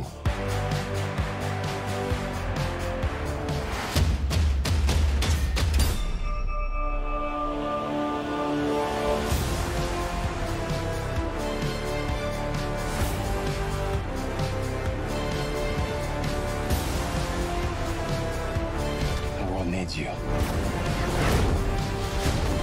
You know what you need to do.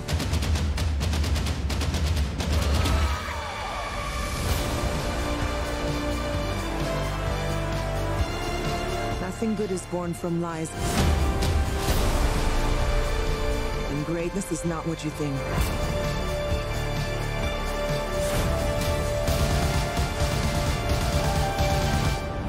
She's on the invisible jet.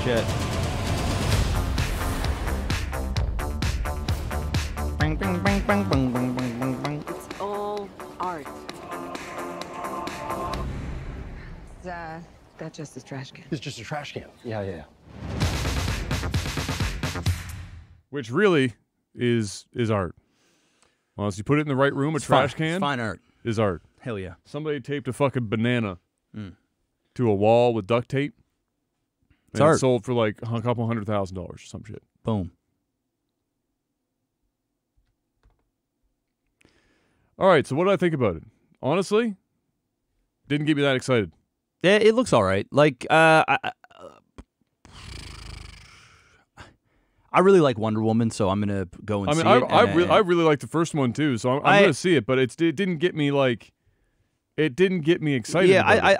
I think the way they're filming it is cool because they're like using like sort of the look of it, even the way it's filmed looks very 80s. Yes, yeah. Everything about this is gonna have an 80s. Yeah, 80s until vibe. they like go. There was a couple of scenes that looked like it was present, because I think there's going to be obviously some sort of weird time travel thing that's going on. Well, Steve's alive. Yes, So that automatically tells you that there's something going on there. And the only thing that I'm like kind of tired of is the whole fish out of water thing, where characters come into like a different timeline and are like, oh, we didn't have that when I like, it's a garbage can, it's fine art. Really, really easy comedic. Yeah, but it just gets old. Like we've seen it so many times. But I mean, I'm not trying to defend it, but it's a superhero movie. Yeah, this is formulaic shit. Yeah, there aren't any superhero movies that aren't formulaic shit. It's all you want from a superhero movie is for it to hit the right nostalgic points, give you maybe something a little fresh looking, just a little bit in spots, and then just do justice to the character. That's all you're looking for. You don't care if it's a little campy, because superheroes, they're fucking campy. There's a lot of tropes, specifically, intentionally with superheroes. They're archetypes. So, but as in general, soundtrack looks like it's going to be a thumbs up from me. Visually, some of the action scenes there really didn't impress me at all. It just kind of looked... Yeah, some of it looked very green screeny too. Yeah, like really, it didn't look... it looked like... I mean, when's this movie coming out? I would imagine it's going to be this summer. Okay, so that's my best guess, is that it's one of those things where the trailer that we're getting right now is an unfinished... Yeah. I hope that's the case, because some of that stuff did look not great. It will be cool to see the invisible jet and shit, though, because I haven't... Or will you see it? Well, I think you will. There'll probably be like some sort of weird, like it'll be a rain scene when they show it off for the first time. There you go. It's like, we need a ride. Don't worry. Rain's falling on it. You just see rain, like water, just like coming off. Yeah, something very stupid very like that. cute. Yeah, but yeah, not getting me excited yet. All but right. there's going to be more time for more trailers. Yeah, we'll get more coming in. I haven't seen Star Wars yet. Neither of you. No, I'm going on Saturday. I haven't even bought tickets yet. No, neither have I, but I'm going to buy them tonight. Yeah. Apparently it's shit. Yeah. Like, and not like it's cool to hate it shit, but like actual formed So like there are people fecal matter. There are people that love it in a toilet. Of course, this is Star Wars. Somebody's going to love it because it apparently is very nostalgia. Yeah, but it's very fan servicey, like the most fan servicing that you could possibly ever do, and it's the most Star Warsy Star Wars film ever. Which is saying a lot, because Episode 7 was pretty fucking Star Warsy. Apparently, this movie is takes even it more. to a whole smother. JJ just going fan service crazy. Yeah, I think he's trying to make everybody happy, but we'll see. I mean, by this time next week, we'll both have seen it, I would imagine, and it'll be well, possibly. I mean, Christmas is next week, so it's whether or not I get time on either side of that, we'll see. Because I'll be going with them, so it'll be depending on when she has time off to see it. But I'm actually not in a rush. I really and truly, like, I don't want to be spoiled for it, but I'm also not sitting here going, man, I really need to see Star Wars. Yeah. And I'm not pumped either.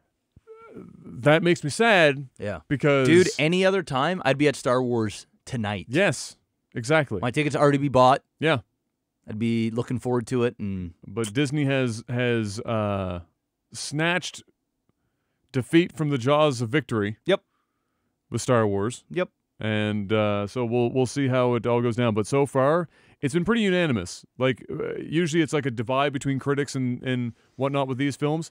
This seems to be everyone's in agreement. This one's not tracking very well. But you never know. If I go in with super low expectations, I might come out going, hey, you know what? It's better Not than bad. Which, for me, like I have said for a long time now, I think what this is going to be, my estimation of what it's going to be is going to be lots of really pretty looking shots, some good music, and that's about it. Yeah. Everything else with this movie is going to be bad. The writing is going to be bad. The line delivery is going to be bad. The acting is going to be bad in general. The fighting scenes are probably going to be embarrassing. Damn. The story's going to make little to no sense. The loose ends are going to be tied, but like not actually tied. It'll just be like duct tape to a wall. That'll stick. That's close for enough. At least a while anyway. It'll hold up until somebody actually watches it. Yeah. And that's Star Wars. Congratulations, you've now completed a trilogy, and then it will make $1 billion.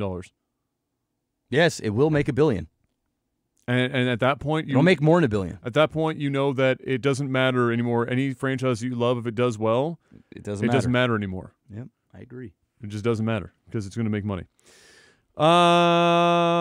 Anything else? Oh, I will say this. Em and I finished Haunting of Hill House. This was my second viewing. Her first. She was all thumbs up. Thought it was amazing. When I watched it the second time, made me realize how fucking good it was. It's a good show. That is a fucking good show. It's a good show. And then last night we watched the first episode because I found it finally. True Detective Season 1. I found my Blu-rays. Boom. Watch that. Now True Detective is in on that. Fire.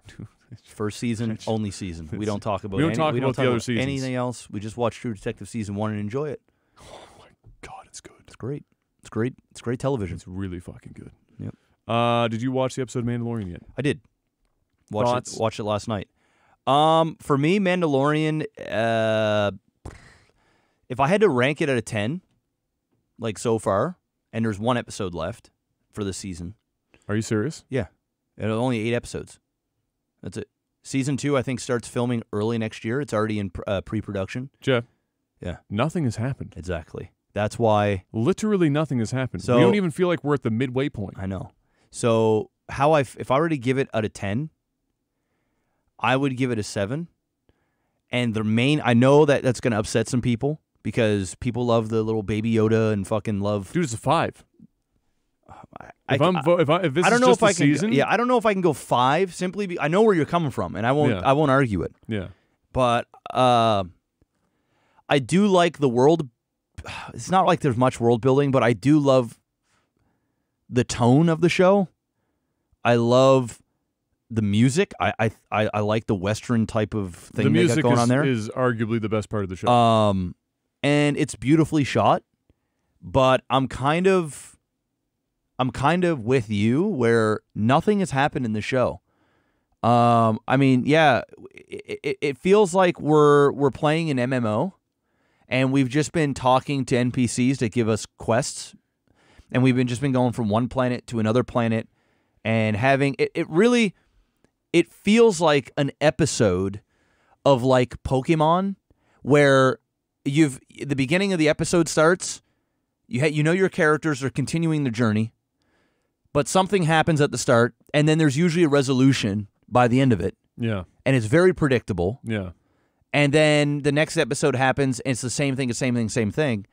And now we're at the point, and I won't spoil where we're the newest episode because I know it just came out last night, and probably some of you guys didn't even know it got released early because they want people in the theater watching Star Wars Episode 9 and not at home watching Mandalorian. Yeah. But this was like the first episode that left on a cliffhanger because we're going into the season finale. And it wasn't even a massive cliffhanger. Listen, my wife and I watched the show, and she loves it. And she was excited, and she was like, "Oh man, cliffhanger!" And I was just like, "Heh." You know what my reaction to that was? Well, it had to happen sometime. Yeah.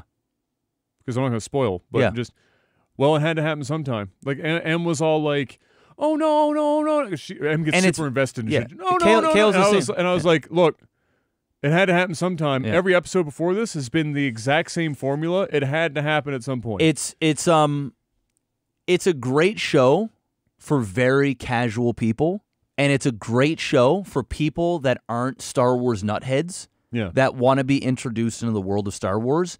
Yeah. And the only reason why the show, in my opinion, is as big as it is and as popular as Baby it is, Yoda. it's Baby Yoda. If you remove Baby Yoda from this thing, I mean, there are entire parts of this show where two characters will be talking. Yeah. And they will cut to a scene where it's just Baby Yoda doing Looking. some shit. Yes, looking around. Like looking around a room. Hey, we know our dialogue isn't all that interesting, but take a look at Baby Yoda. Isn't he cute? That's literally it. Baby Yoda popped his head up. Oh, Baby Yoda steered the ship. Oh, Baby Yoda clicked the button. That's the Baby entire Yoda's show. holding a soup. Oh, Baby Yoda. This show is a merchandise wheel. Yes. To sell Baby Yoda shit. Yes, it's hooking people in. It's hooking casuals in. It's definitely pulling in a big female demographic for sure. I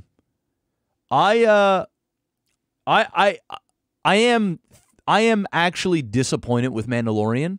I am woefully disappointed. Because the first few episodes, I started getting invested in the show. Yeah. And then I just bottlenecked out at a like when a new Mandalorian episode comes out, Kayla's the one that's like, "Can we go watch Mandalorian?" Yes. I would, honest to God, like I'll watch it when I see it. You know, that's how I feel about it. Last night, Em was like, I said, "Em, what do you want to watch?" Because we were going to watch True Detective at some point. And I'm looking at it going, I just want to watch True Detective. I actually would rather watch 2 episodes of that. Yes. Versus splitting one episode of that and then Mandalorian. And she was like, "Oh, well, we have to watch Mandalorian." And I was like, I was like, "Okay." And internally, I was You're like, screaming. No, you're It's like, fuck. Because for me, all right, so I'll explain why I think it's a 5. For me, is if this existed in a vacuum of one season, and there's going to be some downtime in between seasons, right? It's not going to be like it's coming out next Tuesday. Yeah, I'm sure the next season will be like November this year. Yeah. Or 2020. Yeah. Yeah. So that's a long time. Yeah. So you might as well look at this as a season within a vacuum. Yeah. This season is not good by a lot of metrics. The metrics it's good at is it's shot well, except for when it's doing the stupid Baby Yoda cuts. Unnecessarily. But that's what everybody loves, That's right? what everyone loves, Yeah. right? But like from a shooting perspective, shot well, framed well, looks good, costume design, everything is spectacular. Sometimes the costumes look like some cheap cosplay shit. But you know what though? That is kind of Star Wars. Star Wars has always been like that borderline, like, you know, it's one of the franchises that can get away with. But some really stood out, like the guys, the guys that were like the security detail like they actually looked like yeah. And then you saw the concept art at the end, and I was like, these two things don't match very well. You ran out of budget. If it looked like this, yeah. So from that perspective, it looks good. Music is spectacular. They really nail the hybrid of the Star Wars and the Western like twang, like that. Wow, it's the Star Wars version of doo-doo-doo-doo, Yes. doo-doo-doo. It's the Star Wars version of that, Bong, bong. and they milk that fucker. You hear that a lot. Every opportunity. So it's good that it sounds good. We haven't even had a Western standoff yet. But it's been close. We've had a couple where they're doing the camera shot. That is true. Where he's got it. Yeah. Right. And I'm sure it's coming at some point. But it's so they haven't been that on the nose about the fact that it's a Western. Oh, but they it's probably did. coming. I actually think they did do that. I think with the black guy, the guy that gives him the missions. Oh, I know what you mean. And I think Apollo Creed. Yeah, Apollo Creed, and they and I think he shot him. I think that was like in episode 4 or 5. Yeah, there was a couple of moments and then he had similar. He had the thing on his chest. Yeah, the credits thing or whatever it was. Yeah, he had the credits in his pocket. Yeah. So yeah, that was. So it's visually and audio wise, it sounds good. It looks like Star Wars, which is cool. Which is great for a show. Everything else about this show, from the writing to most of the acting, like don't get me wrong, I can't remember the guy's name that plays Pascal? that plays him. No, not Pascal. No, I'm talking about Apollo Creed. What's his fucking name? Oh, yeah. I actually, when I first saw it, I thought it was Billy D. Williams because Billy D. and very similar. and they Very look similar very look. similar now. Yeah. In old age, when they were younger, nothing really all that similar, but now they kind of look similar. But his acting. Yeah, I actually didn't mind him the first episode of Solomon. I actually enjoyed him a lot, and then it got kind of dodgy. I agree. The first episode was fine. Yeah. The hologram stuff where he was like talking to himself. Yeah, I wasn't a fan of that. That was rough. Yeah, I wasn't a fan of that. And then so you want to hear something else? You want to hear something else, and it's taken me out of the show for the last 2 episodes. Other than Baby Yoda? Yeah. What's that? And this is like it's something that I cannot forget about. Or other than Apollo Creed, I should say probably. He's so standout in that So Pascal. Yes. He's the main character. Yeah. He's the guy who plays the Mandalorian. Yeah, he plays the Mandalorian. Yeah. So it came out. It could have been anyone, really, if you think about it. Well, here's the thing. It came out that there has been episodes where it's not even him. He hasn't even been on set. There has been directors that talked about not having to even Are you serious? Had the opportunity to work with him.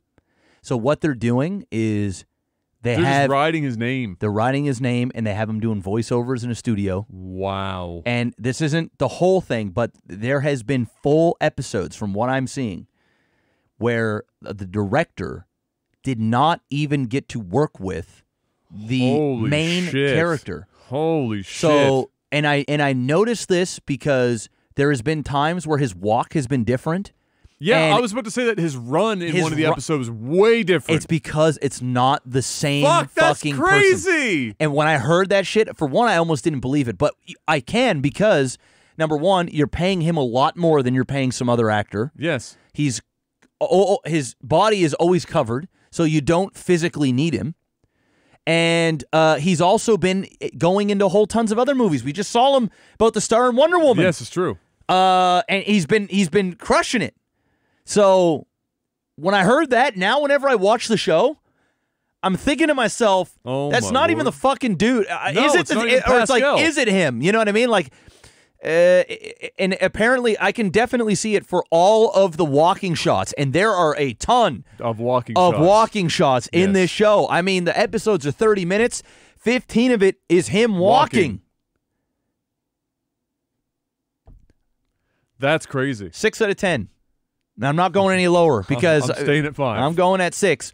And the reason is, if it was an hour, if they were hour-long episodes. I mean, they're 45 minutes. Are they? Because the last couple have been like 40, 44. Okay, well, either way. If they were an hour from the start, because there was one episode that was like 26 minutes. There was one that was really short, yeah. If they were hour-long episodes and shit actually happened, right now we got less than... I think the operative part of that is if shit actually happened. Yeah, if shit actually happened. Because here's the thing. We're going into the last episode, nothing has happened.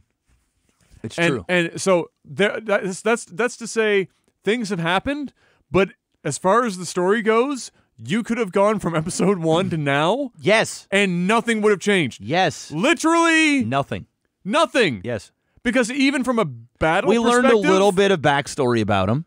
But other than that, bro, it's been minimal. And even the backstory shit is like every time it's happened, or the first time, 2 times, like, and you re-see shit, and then it's the same. It's you the get same like a little bit. scenes. You get like a little bit more. It felt like a video game because he'd get his currency. Yeah.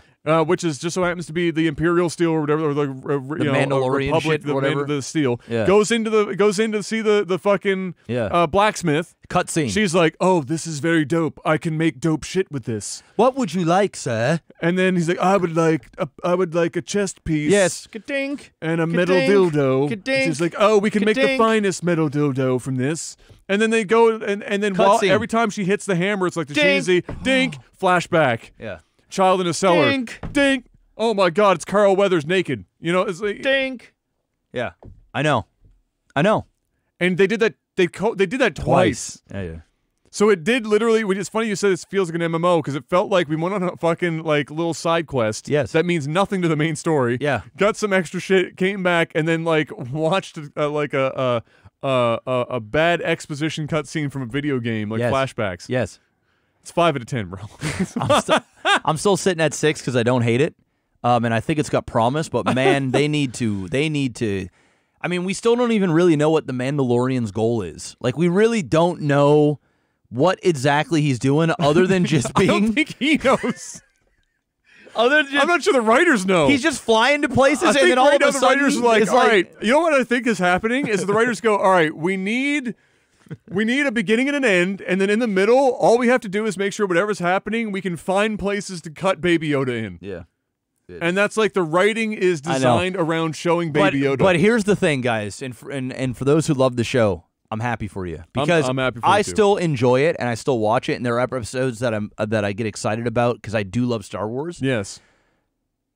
But I will say I am happy Star Wars is reaching a broader audience.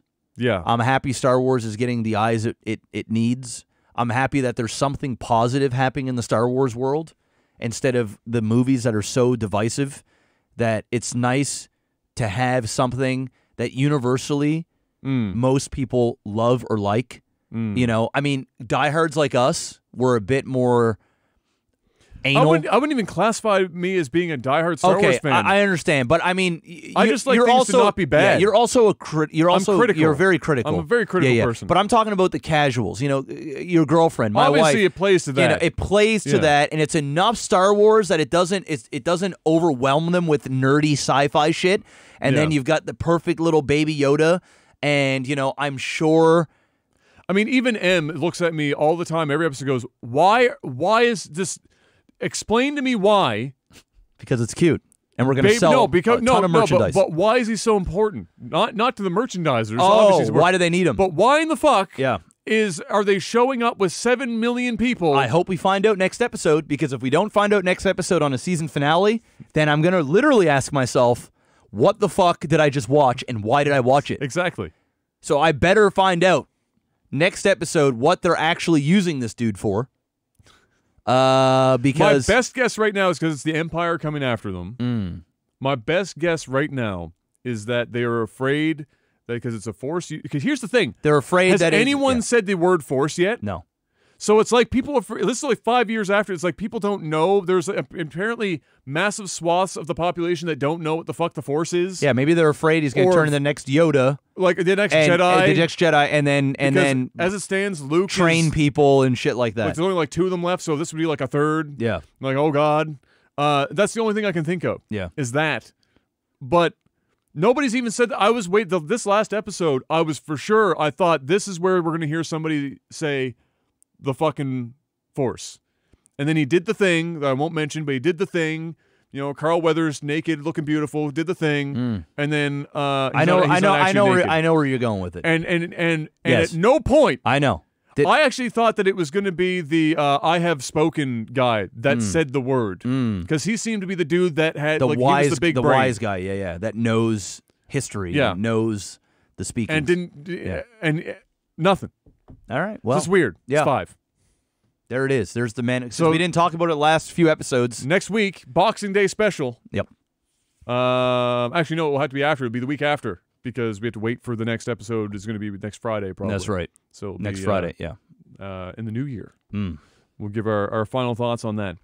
Oh yeah, and to wrap it up, Star Wars is apparently shit, but Cats is apparently even worse than we thought.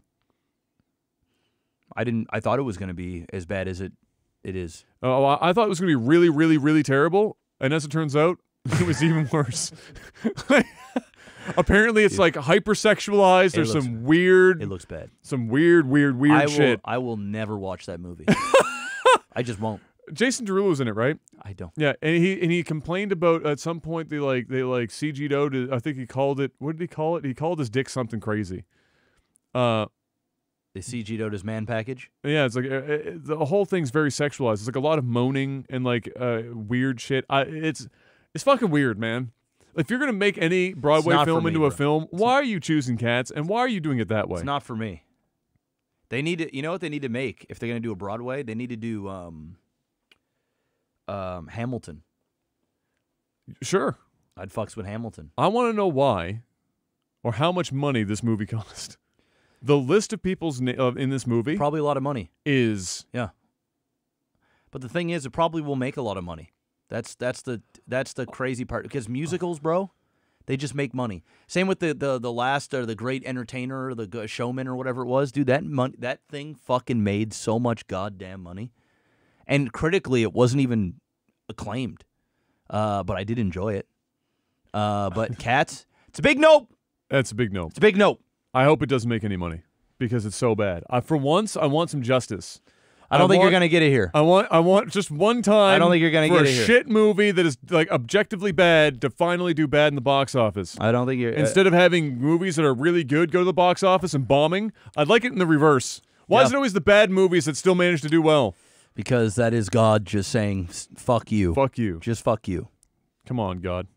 Please do us a solid, Mr. Black. Tech support.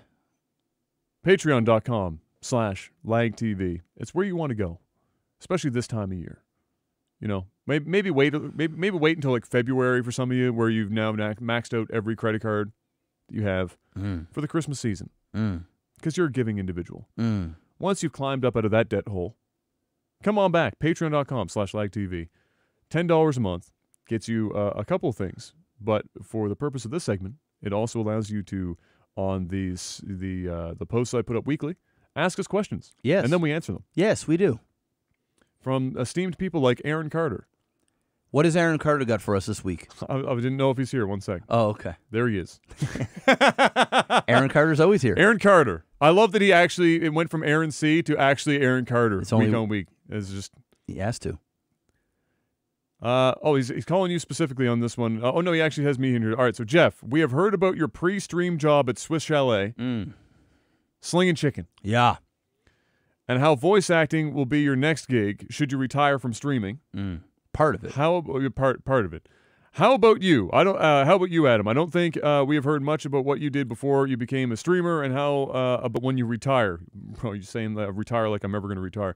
What kind of career would you think would you pursue? So mine, I'll just say quickly. You elaborate on yours. Mine will be real estate. Yeah, which I'm balls deep in. Yeah, for the last 6 years or so. So I'm just building a portfolio now, so that when I do retire, from gaming, I'll be able to go into that a little bit more, and then do voice stuff. Yes. On the side. Yeah. Voice stuff is definitely something that you can get a lot out of just by doing it as a side gig. Just like a side gig. And, I'm not going to get rich from voice acting, but it'll give me like a little side hustle, and it's fun. Yes. That'll be it. Exactly. So there you go. Fuck if I know. I still don't even know what I'm doing now for this part of my life. Boom. Let alone retirement. Well, I think what I said. I think his question might be more of like, when you retire from gaming. Oh, I see what you mean. Maybe not like, because Yeah, I get you. When I retire from gaming, which will probably be in the next few years. Yes. I'm not gonna. I can't retire. I still got to work. So first of all, I think I'll always do streaming to some degree. Yeah, as me too. a hobbyist thing. Me too. So that will be there, and there will be income that comes out of that. Hopefully, but that's before streaming, I worked in an office, marketing and management, and it was exciting for nobody. I went to school, I paid my dues, I did well, I got my grades, I got out, I worked in an office, I hated it. Because I'm not cut out for what it takes to get ahead in business if you're not an entrepreneur. Because what it takes is you are an entrepreneur. But I mean in terms of like working in an office, the sheer amount of ass kissing and office politics that you have to put up with. It's a lot. It ain't it. It's not it, bro. It's not it for me. Not at 30 years old or 31. Dude, at 21 or 22 when I first stepped into an office, that ain't it. I almost got fired because I was back talking the president of the company. Yeah. Because if I know that I'm right about something, I don't care if you are above me in the chain of command. I don't care. I'm just going to tell you, because if it's my name on the end product, I don't care if you think what I'm doing is wrong. It's my name on the product, not yours. And then if it goes wrong because I listen to you and you come back and you bitch about it, then I'm going to literally tear strips off of you in front of your other employees. Yeah. Which is exactly what I did. Great. And it was a good thing I was on contract, because I probably would have been fired otherwise. Yeah. But yeah, I can't do that shit. So got into, obviously that's when YouTube took off. I was doing both at once for a while, and then when that contract ran up, we just dumped into YouTube, and now here we are. But for me, I might do real estate as a side thing, but not in terms of owning properties so much as selling properties, like as an agent. I've considered doing some voice stuff as well, but it's not something that's high up on my list. I might do like audiobooks. That's easier to break into. You can just sit down, crank out a book, and just read. I could do damn near anything. My degree is still viable, so if I wanted to go back and hate myself in an office, I can go back and hate myself in an office. Yeah. You know, I've got lots of options. I just don't feel like going in any crazy direction right now. Right now, my focus is, my passion is still games. It always has been. And even with streaming, I haven't really done the thing that I like the most, which is actually playing and critiquing games, which is what I was doing before Like TV started. That was like my side hobby. And so now I'm finally working back in towards doing that, reviewing games and stuff again, and doing video reviews and all that nonsense on my website. That is what I want to do right now. And if I can make that work, and we have this podcast until we're 48,000 years old, because all we have to do is sit down for a week and talk about our hobby.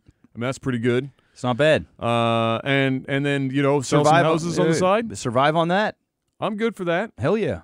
It's the moment where I can't make enough money to live, you know, in the where I want to be. The comfort zone. That's where I'll change my. But before that, it's, you know, my concept in terms of goal setting and achievement has changed so much since 20 to 30, because 20 to 30 I literally just killed myself, did zero living, and still had life take all the money away that I earned in my 20s. So now it's more about, okay, let's find a good work-life balance, doing something that you at least enjoy, you have some passion for, make as enough money that you can, you know, still support a family and whatnot, and then just do that. Yeah. Fuck getting filthy rich. Just live comfortably with no debt. Just get that far. And then have retirement funds. That's it. That's it. I'm not looking to be a millionaire here. Yeah. If it happens, Great. fucking awesome. But fuck it. Just find some shit that you half enjoy, that you can make decent money on, and just do that shit so you don't kill yourself in early grave. Just do that. Nothing wrong with that. So that's where I'm at right now. But as far as like what I'm going to do after gaming, not a fucking clue. But it could be pretty much, thankfully, because I finished my degree and I did well enough and I had experience after university, I could just go back to an office somewhere if I wanted to. And hate yourself. And hate myself, but probably make better money than I'm making. Probably would, but you'd also hate yourself. Not Nova Scotia, though. I'd have to live somewhere else. Yeah, you'd move to Toronto. Yeah, something like that. Yeah. Then I'd make more. So thank you, Aaron Carter, for once again. I hope you're doing well. Hope you're enjoying your time here in Nova Scotia. And, you know, get away from that family trouble. Hey, hell yeah. Shady Fridge. What's the most disturbing thing you've seen on the internet, Jeff? A dude stick a glass up his ass and then have it break. Oh, that's unfortunate. That was the worst thing I've ever seen. I think I mentioned this a couple of podcasts ago, but I saw in the early days. You saw the beheading. I saw the beheading. Yeah, that one was rough. Yeah. I was like 11. Yeah, that was bad. That's definitely it. You know, after that, Tub Girl, that was easy. That was easy mode. Yes. 2 Girls, 1 Cup, easy mode. You know that once you've seen a beheading, somebody that's everything bad. else that's bad.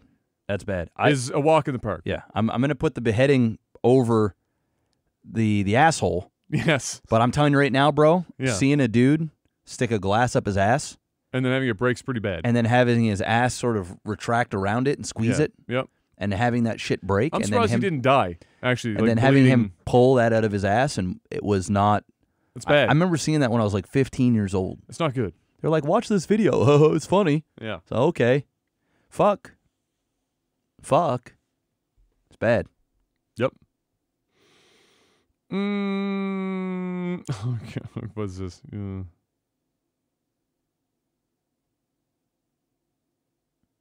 Oh, okay. I don't even know how I would do this, but I'll ask just in case. Maybe you have thoughts on this. Noah asks, as if it were a hectic episode of The Apprentice, Disney has fired all of their directors, which honestly they almost have, and have come to you to rewrite the script for Star Wars Episode 9. Catches, you only have 1 month extension to make it all happen before the ravenous stockholders come for you. What do you do?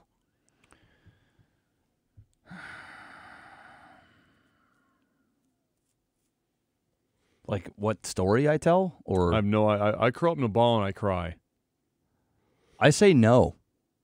Yeah, I say find somebody else to Yes, do this for I me. say- I'm not taking the fall for this. No, I say I'm not taking the fall. I say no. I'm out. I don't give a fuck. I'm out, Disney. I got nothing for you. You are not taking this man and putting him on the stake.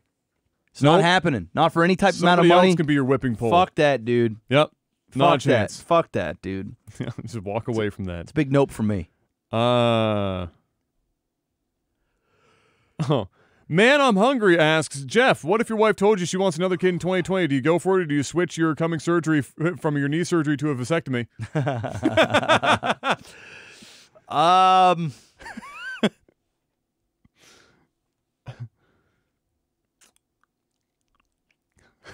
Oh, You're man. thinking a lot about that.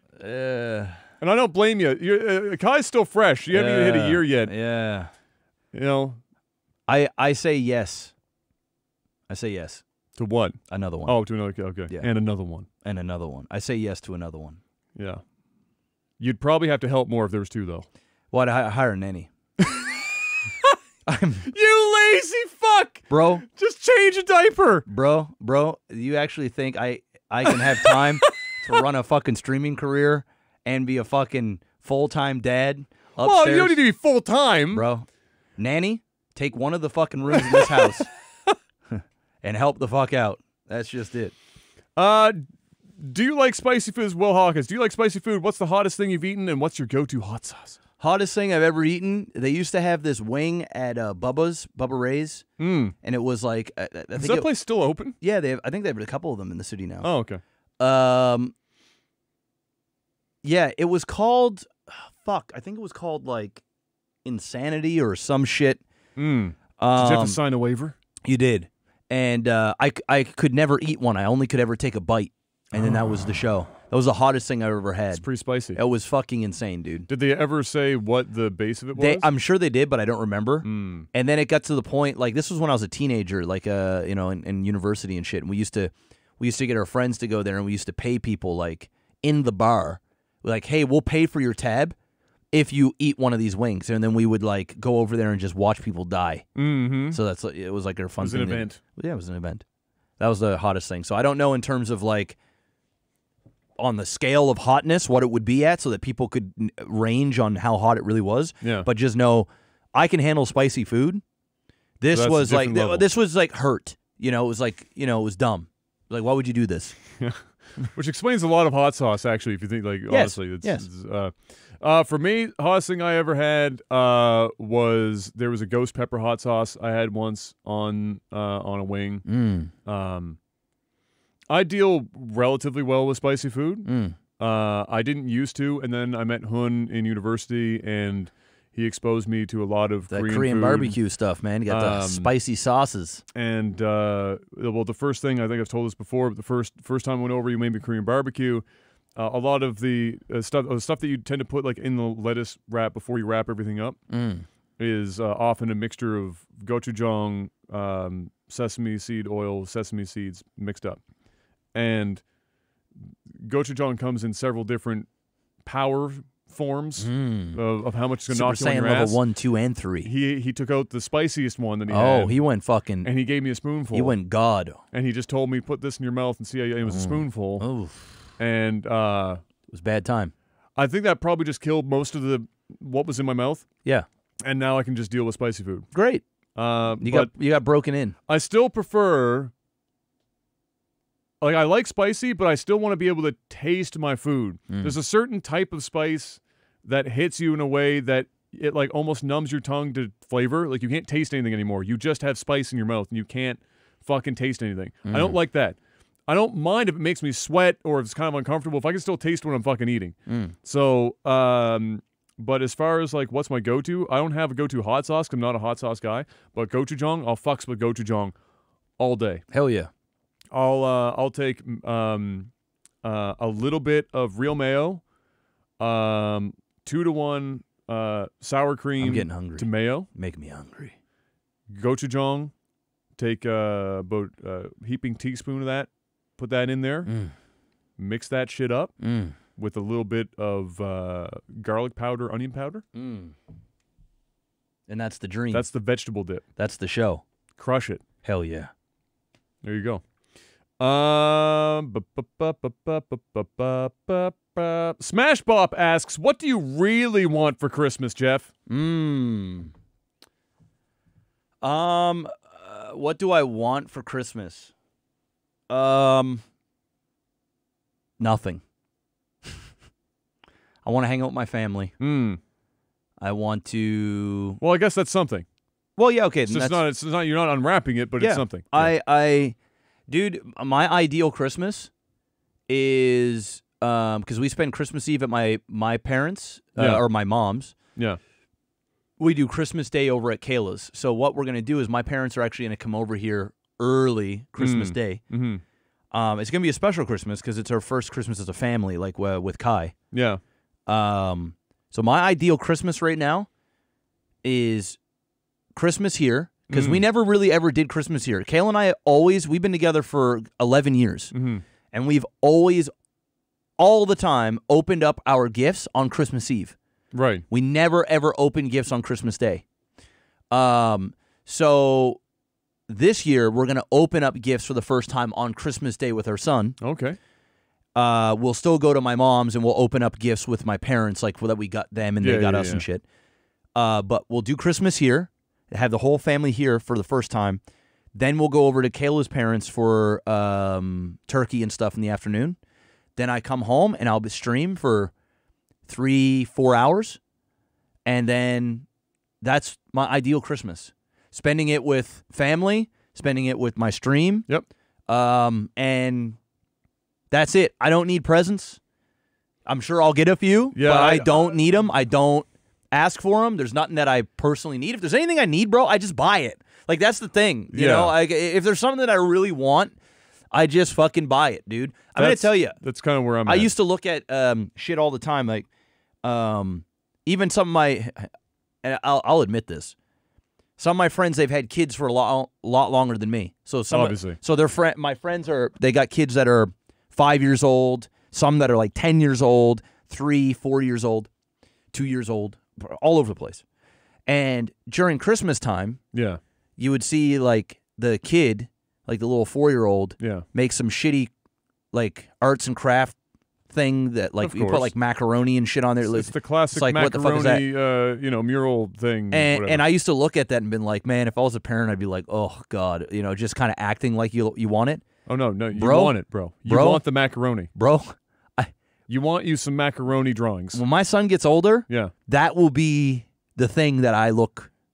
You're gonna frame that. That will be the gift. If I want a gift, yes, I want it something made from him. Yes, exactly. And that's the only thing I'd like look forward to. Exactly. So that's pretty much the show. I'm like in the same boat. I don't really, I don't need anything, so it's pretty rare. Like I don't have lists. I don't have like even like options because if I need it, I buy it. Exactly. And most of because I like gaming is like the majority of my career, and also my main hobby. There's limited stuff available. Like I already have pretty much everything I need. Yeah. So so it's difficult. And I love giving gifts, but I don't really necessarily need or look for anything. I mean, did you go all out this year on the lady and shit? Or absolutely, she's gonna fucking kill me. Damn, see, look at that. He's going in. She's gonna fucking kill me. He's going in deep. Because I wasn't supposed to spend because I paid for the trip to California. I figured you would. So I wasn't supposed to. Oh, but you went. You can't help yourself, bro. It's fresh. It's your guys' first Christmas together, dude. Dude, every Christmas I go ham. I spend a fair amount of money on Christmas presents. Because I like giving gift. I love giving Christmas presents. Yeah. It's just, I love the shit. I spent this year. I don't like giving cash. I want to give somebody something. Yeah, right? yeah. I'm trying to tally up how much money I spent this Christmas.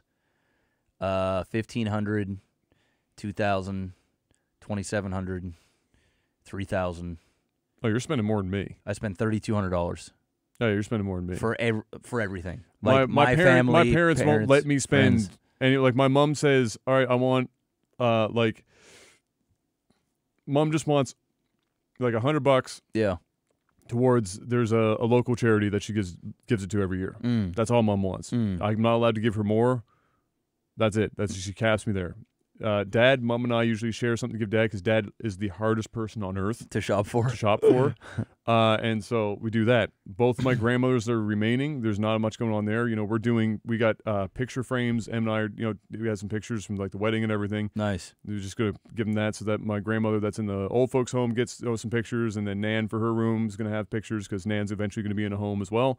So they're like that stuff. So there's not that much to spend. So all of my money just got funneled into M, and she's gonna literally kill me. I always the reason why, and I've spent more on Christmas. Like this year, it's kind of been super tame. Yeah. The reason why I go so ham is because my parents. I treat my parents very well, and it's because they help me so much. Yeah, especially my dad with all my properties and shit. I don't have a management company. Yeah. Dad literally fucking runs all that. Shit. Runs all of it, and he doesn't get paid. You know what I mean? So, like, at the end of the Christmas bonus. That's what it is. Like, I just go the extra mile for my parents. And whenever there's a tenant moving out, my mom goes in and cleans everything. Yeah. And it allows me to keep working because my time is more valuable at home than it is over there. And, so I always just go 80% of it is my parents. And then the rest is my wife, right? Good news. When you got a 10-month-old son, first Christmas, it's ham. You don't have to buy anything. Everyone else goes ham. Everybody else goes ham. Grandparents go ham.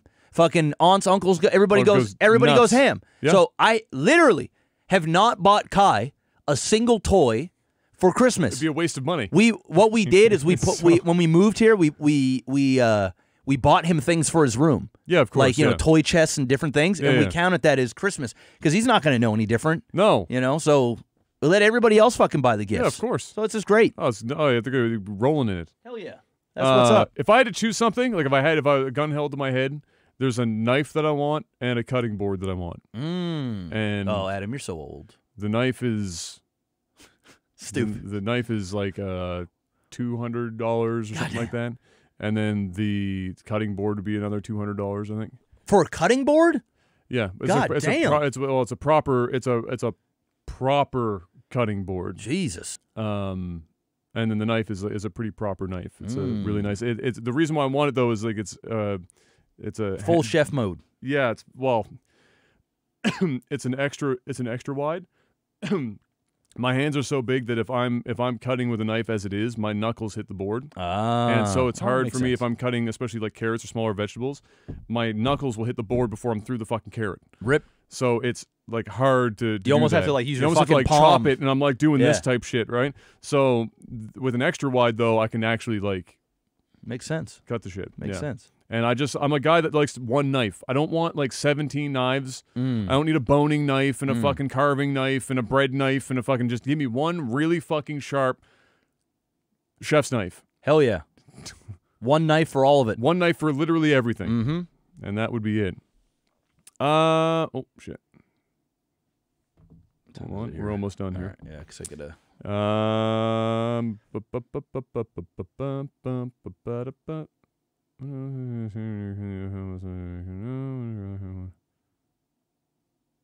Chico, this is a fun one to end with.